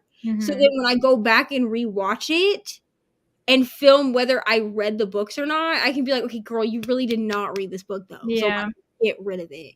But I only put things on the self-destruct list that are books that I have held that by the end of 2023, I will have had for a year or longer. So most of them are books that were purchased at the inception of my channel, because I did a Walmart haul, which After I Do and Malibu Rising were both part of like my very first like Walmart book haul. And there are still a few books on that, like from that haul, that I have not read. They're just like sitting on my shelf. Phone is charging and I leave the house without it, but my Kindle is with me. Exactly. This is literally me. I'm not the only one, because I will leave everything else. Like, Sam will be like, do you have water? Do you have? And I'll be like, nope. Forgot everything else, but we always got the Kindle. I start thinking of other things while they play and then go like, what is that background noise? Oh yeah, an audio. Oh yeah, that's right. I know that it's the thoughts of like, if you just start thinking about something and suddenly 10 steps later, you're like, how did I start thinking about this? Oh, right. Maybe it's because I was listening to this audiobook. Yeah. My friend Cassie doesn't do audiobooks either. She's actually the genuine gem, okay, that made it so that I have almost all of the Leah Bardugo books for the Shadow and Bone, Six of Crows, those books on audio, because she had a bunch of credits from Audible, and she was like, I am going to cancel my Audible. Do you want these credits? And I was like, yes, I do. I do. Like, ma'am. Because I was like, are you not going to use them? And she's like, I don't listen to audiobooks. She's like, I just don't. I got Audible thinking that I would listen to it, and then like 4 or 5 months went by, and I just don't. She's like, I just don't care to listen to audiobooks. She's like, they're just really not for me. And I was like, I will gladly take your credits, bud. Like, I will gladly take them and use them. And yes, thank you so much. Because and I don't know how, like, I'm pretty sure there's like because you can make a wish list on Audible, but I don't know how to like share it. So like others could, like, I don't know how to do this, like, because I've been asked if I have Audible, like an Audible wish list, which like I do, but I need to figure out like how to share my Audible wish list by audios if they want, because some people public and like they can access it. That they would rather buy, like, get me an Audible book than to get me like a physical book, which like is fine. Like, either. The only ones that I find that I need to have both are fantasy books. Adult fantasy books. I need even a lot of YA. Now, middle grade fantasy is a little bit different, But like Legendborn, I don't know. It would have taken me a lot longer to get through the Legendborn cycle if I didn't have the audios. Yeah. And It's then like prior to the know, orange, yeah. prior to the orange, we're not even going to talk about what I would have done if I didn't have the audio for that. It's funny how that doesn't happen with ebooks at all. So after trying them a lot of times, I gave up on them. Yeah, I like reading on my Kindle, but also like it's just convenient because like I can be in bed, like Sam or Ari, because sometimes she comes in here and lays, can be in bed with me, and me reading on my Kindle doesn't bother them because I turn it on dark mode. But also like I just find then I can also be like in the dark and read. Like I don't know. Ebooks are just so convenient. But I think with audiobooks, it really depends on if you want someone else to read them to you. Because I think that's what the difference is between an ebook is more like just reading a physical book, especially if you have a Kindle. Yeah. It's as close to reading a customizable book as you can get. I think with audio, a lot of people they don't care for someone else to read it. And it's just like, firstly, the genre, as you said, is hugely dependent. Like different genres, I'm totally fine with an audiobook. Other ones, I'm like, no, I just don't think I'd be able to imagine it. Or the person's voice. Like some audiobooks just don't have the right voice actor, like in your opinion or whatever. So it just depends. Yeah. So there's a lot of variables. Yeah, I find this also, so I am pretty picky about my audiobook narrators. Like I'm that person that like listens to a sample first because I'm like I'm not going to spend money on this if the audio is crap. But I also like contemporary romance, I actually prefer to listen with an audiobook. I just think that it's more fun that way. Now the Soulmate Equation, no, that's not it. What is that one? The Kiss Quotient. Oh, the Soulmate Equation. It's math related. That is a book, but it's not the book I was thinking of. The Kiss Quotient. I got that audio from the library. Like the audio is like I don't know if it's because our main character has Asperger's, which I understand that's outdated. Not most people they don't use Asperger's anymore. It's just autism. Okay. But when this book was written, it was still Asperger's. So the main character has Asperger's, so I don't know if they picked this narrator for that reason, and she's reading this book in this like choppy voice because she's trying to imitate someone who could have Asperger's. But it's just like terrible. And like Elise's was on the 24-hour sprints in the comments at the time that I was talking about it because that's when I was listening to it and I was like, I can't do this. Like, and she's like, yeah, that's what made me put the book down was the audio. So that one I will have to it's not very long, so it'll be fine. But that one I will have to pick up and just read physically, which I do have the physical book. But for the most part, contemporary romance, I prefer to read with an audio.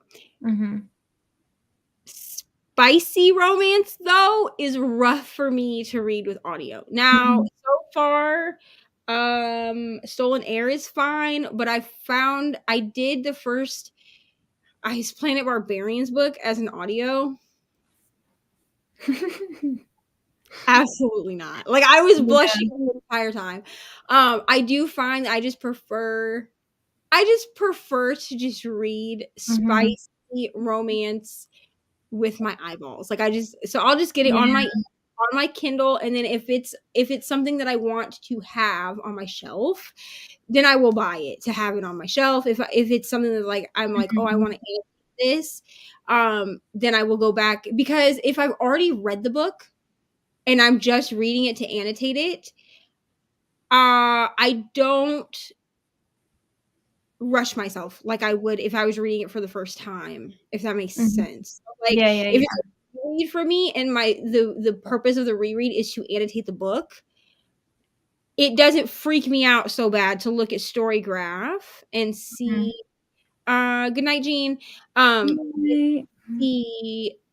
that it took me like a month to read this book, that the first time I read it took me a week, because I've been annotating it, which means I'm reading other things around it. Fantasy,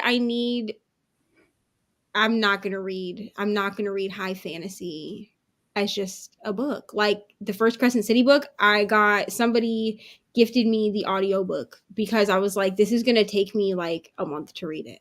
Just because it's so much world building, and like I was not marking anything because I had the paperback at the time. I am gonna reread it this year so I can annotate.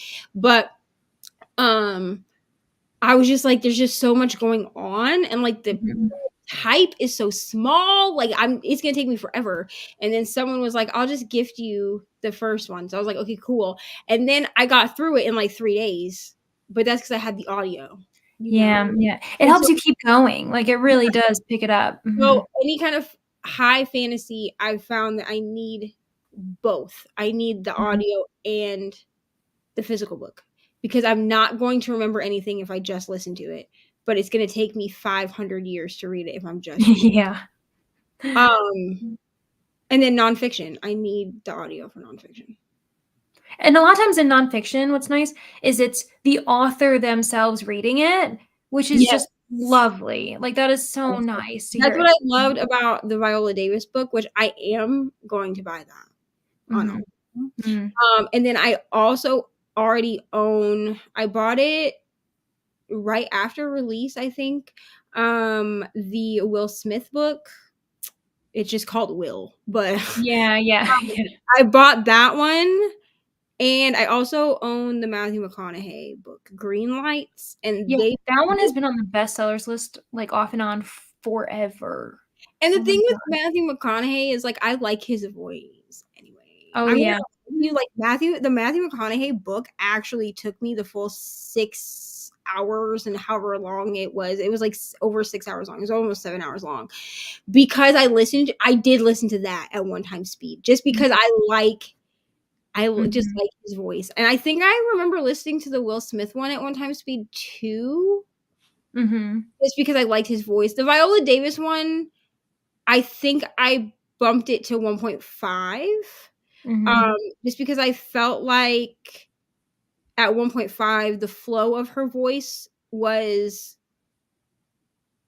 more natural, if that makes sense. Sometimes I feel like I'm like, did they like, I feel like did they like computerize slow her or him down? Because I'm like, I feel like no one speaks that slowly at the 1 sometimes.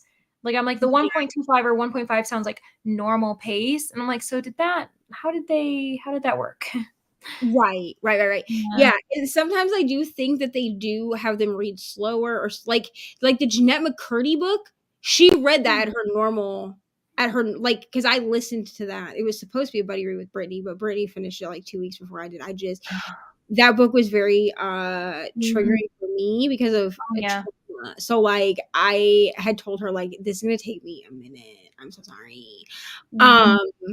But when I listened to that, I did listen to it at 1.5 speed, but that's because I talk fast and I'm around people that talk fast, so it didn't feel fast to me.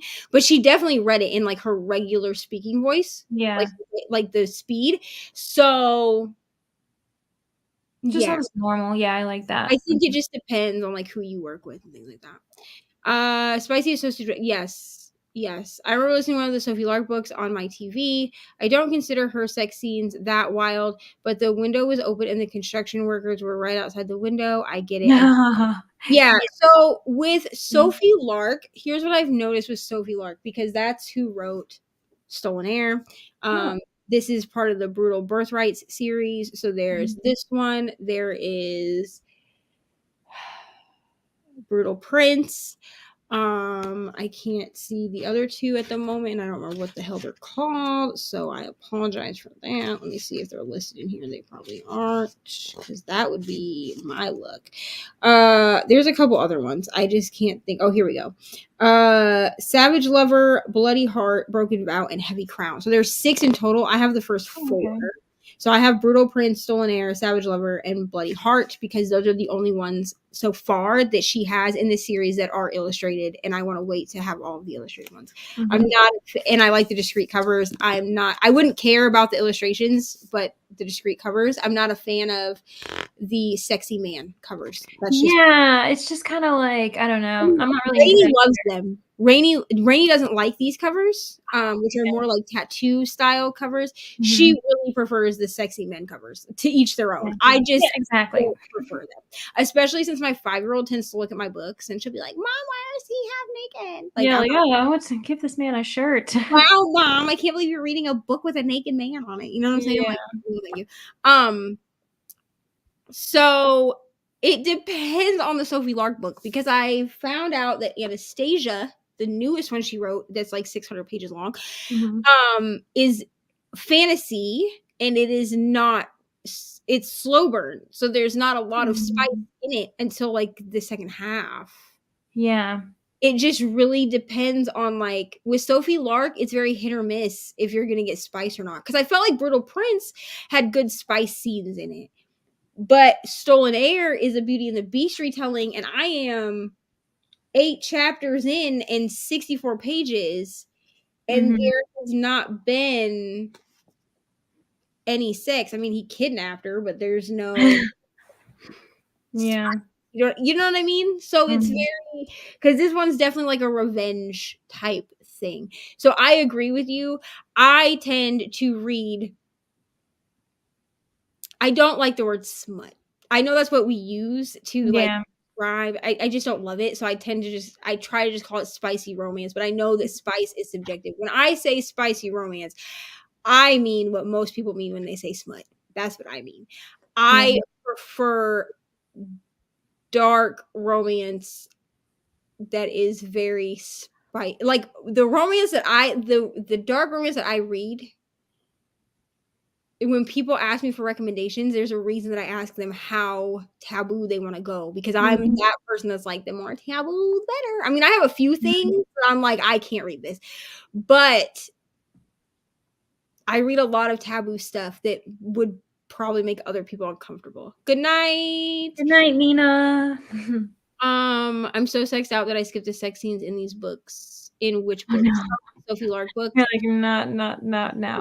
If I feel, I'm like this with Colleen Hoover, okay? And we know that I like Colleen Hoover. I literally have a special edition of Verity on my thing, my shelf. I literally have the special edition hardcover of It Ends With Us coming. I'm really contemplating ordering this special edition bookworm cover books of It Ends With Us and It Starts With Us. You know what I mean? I do like Colleen Hoover, but I find that her sex scenes tend to be unnecessary. Like, you could have gotten through the whole book with no sex and the story would have just been as good. Like, it would have been just as good, and you would have got the same, you know? And like some of them, I feel like some of the sex scenes are necessary because it propels a story. But a lot of times I feel like she writes sex scenes just to have them in there. To check a box kind of thing. I felt like with It Ends With Us and It Starts With Us, the way she did the sex scenes in those made sense. The way that she did the sex scenes in Verity, 0 sense. Like, I literally, the tabs in my original copy of Verity, I gave it to my sister so she could read it. She has sex repulsion. She does not see it, nothing.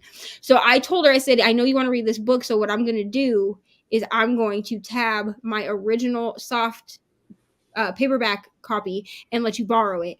And everywhere that I've tabbed in, I think it's like in green, like I gave her a color because I do have some annotations in that one. I said everything that I've tabbed in green is sex scenes. So I was like, so I tabbed the beginning of the sex scene and the end. And she asked me, do I need to read any of it? And I said no. I said because the sex scenes don't give you anything more. Like, they're not part of the storyline in the sense where like it's just there, like, for the shock value. Yeah. Spicy on your TV, Elise, is what will our Broward County neighbors think? Who cares? Truly. They will. Yeah. I read that as you were sexed out, as in you had just had sex. Oh, yeah. Like Yeah. physically done. Too Actually, much. when I first read this, that's how I read it, and then I realized that she meant like from the book. The Like, books. Yeah, like enough scenes in books already. we looked up apartments in Broward County, Florida, to get their library cards. Now we joke we are neighbors and have a pool. Oh my gosh, that's so funny. Who else? So Brooklyn, who I've already mentioned in this chat. I have a Broward County. Oh, do card. you? Oh And yeah. I never- I mean, She's I- Australian and she got one from some county in Florida. in Florida, but I never lived in Broward County. But I was able, when I did my Broward County one, I just used my old address and they gave me one. Yeah, that's all you gotta do. Because they'll give you one. I'm Mhm. pretty sure Broward County is one of the libraries that during the pandemic were giving out digital cards to anyone, but they still wanted like to make sure you were a real person. Yeah, which is like awesome. That's actually really nice to do that. Whole other life of the leases are apartments. Oh my lord. Y'all are so funny. Took a shower and came back to Sprints after dark. Welcome back, Kiana. Yeah, welcome. Y'all funny as heck. Say living at the Hilton. There's lots of Hiltons in Florida, let me tell you. Wait until you get to book 5. That's the book I was reading when the windows were open. Some stuff went down sexually that I understood had to happen, but folks outside don't know a thing. They're like, what's going on? It's also just, I think some people are more sensitive hearing as well. And like this seems like visually, like seeing something isn't the same as reading it, isn't the same as hearing it. It's like all different, especially if like the people outside don't even know what, you know what I mean? Like who knows what they were confused about. I didn't realize that listening, because I listen to contemporary romance. And a lot of the contemporary romance that I've listened to through audio it's not smut, okay, but it has spice to it. Like there are obvious sex scenes. And I was like, oh, this is fine. Like it's fine.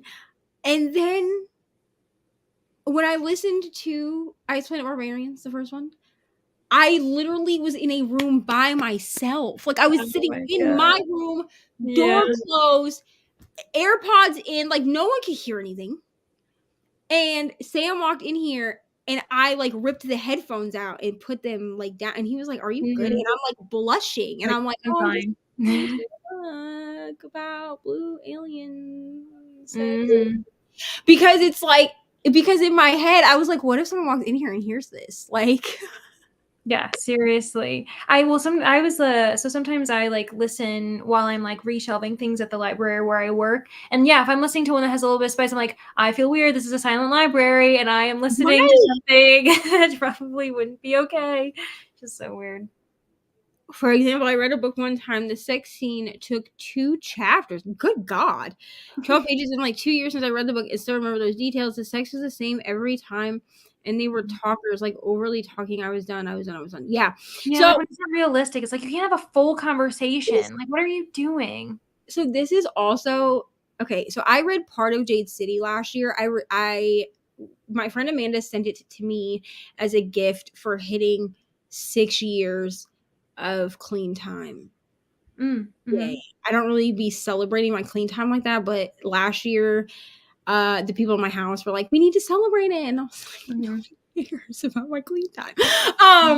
But she sent it to me, and I do have about 90 pages that I read of that book. I just wasn't like, it was the middle of the summer. I don't really read high fantasy in the summertime. But there is a sex scene in that, and I had to reread it because I didn't realize that they were supposed to be having sex because they are talking about war. But we're all supposed to be believing that they're doing the deed. Like, and Jade City is not a book. It's a high fantasy book. It's not a book that I went into expecting there to be like epic romance. Good night, Courtney. But like they were talking, like they were having a conversation like you and I, but I'm supposed to believe that they are. Yeah. No. Like, this is not the time. But I think this is why I gravitate toward the smutty side of romance, because when they're having sex, we know that's what they're doing. When they are if there's talking involved, it's usually around what they're doing. But I have definitely read books where the talking is an extreme. Like, no one is talking this much. Mm. During anything. Like, you're not telling me about your day at work while we're doing the thing. Like, Yeah. Books had sex scenes like every 2 or 3 chapters, and we followed the same couple for 3 books. The author then thought to add 3. Oh, Wow. no. Oh, no. Mm-hmm. Hello. Everybody saying hi. No. Everyone's saying goodnight to Courtney. Okay, so let me think. Tomorrow and Saturday there will be sprints on Crystal's channel for Battle of the Book Band. What? Battle of Book Bands. I keep saying Battle of the Book Bands, and I'm like, that's not right. Battle of the Boy Bands. So tomorrow, the sprints are a celebration of Brittany's birthday, but we are also going to be. We talked about this in Brittany's sprints, I think, but we all went and bought these dots, these stupid little adhesive dots. And we're going to be dotting our books. So this was an idea that Crystal actually had.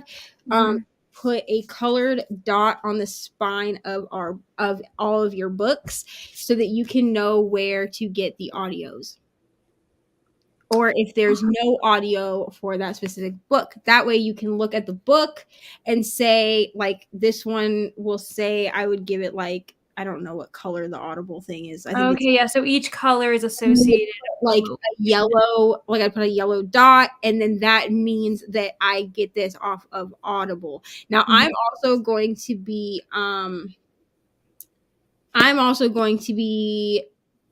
picking a color to show if I already own the audiobook and where I own it from. So like this one, I own the audiobook, so it would get 1 dot for Audible, which I'm gonna write on these, I think, like the like A for Audible, for Hoopla, L for Libby, and then whatever color I choose, probably pink because it's my favorite, will show that I actually already own the audiobook. I don't need to go like buy it or whatever like that.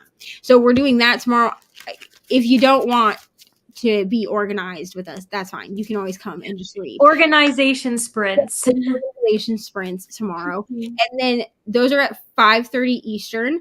And then on Saturday at 5:30 Eastern, we are doing sprints again on Crystal's channel. I won't be there the entire time because sadly I have to work, but we will be having sprints on her channel again on Saturday, which would technically be her Sunday.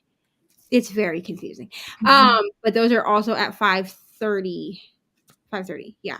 And then I'll have sprints again with friends, with the book besties. Who knows? Truly, they probably won't even get scheduled until the night before. Next Thursday at 8 p.m.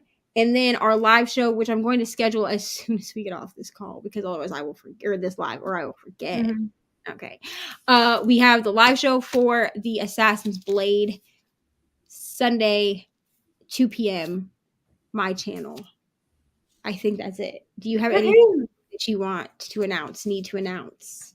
I have nothing. I participated in my first hosting of sprints. What was it, last Tuesday, which was so exciting and very overwhelming. So I fully respect how you can handle doing this because it's a lot of moving parts, but it was really fun. And so I might do some more in the future on my own, at least in hosting. And Neva, you've already said that you'd be very kind to join me. Yes. So in the future. We'll get together with my work schedule.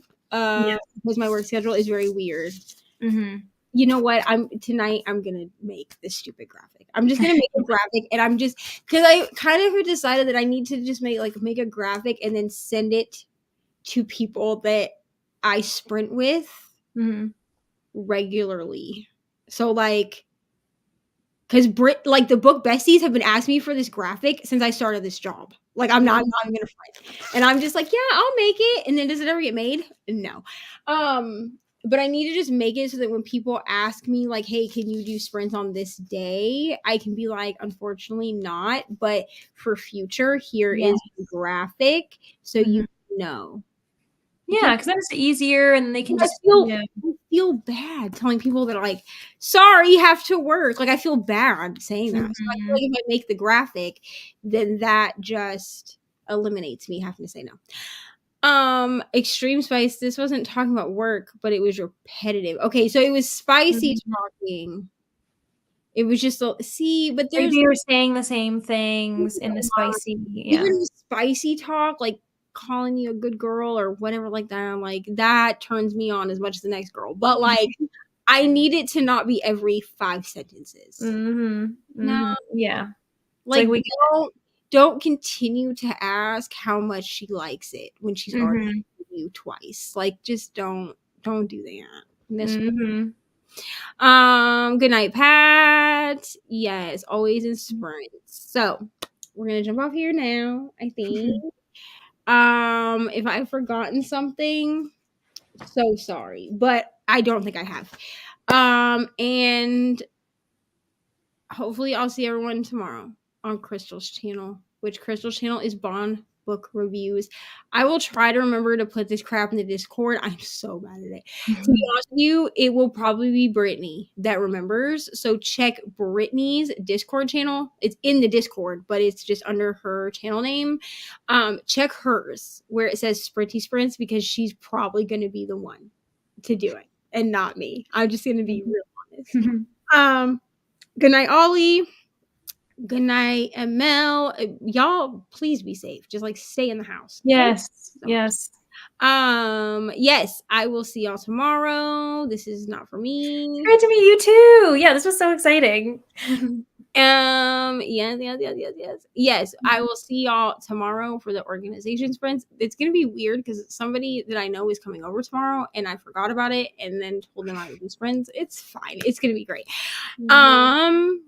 And yes, I'll see y'all tomorrow, Saturday, probably Sunday too. So goodbye. Bye.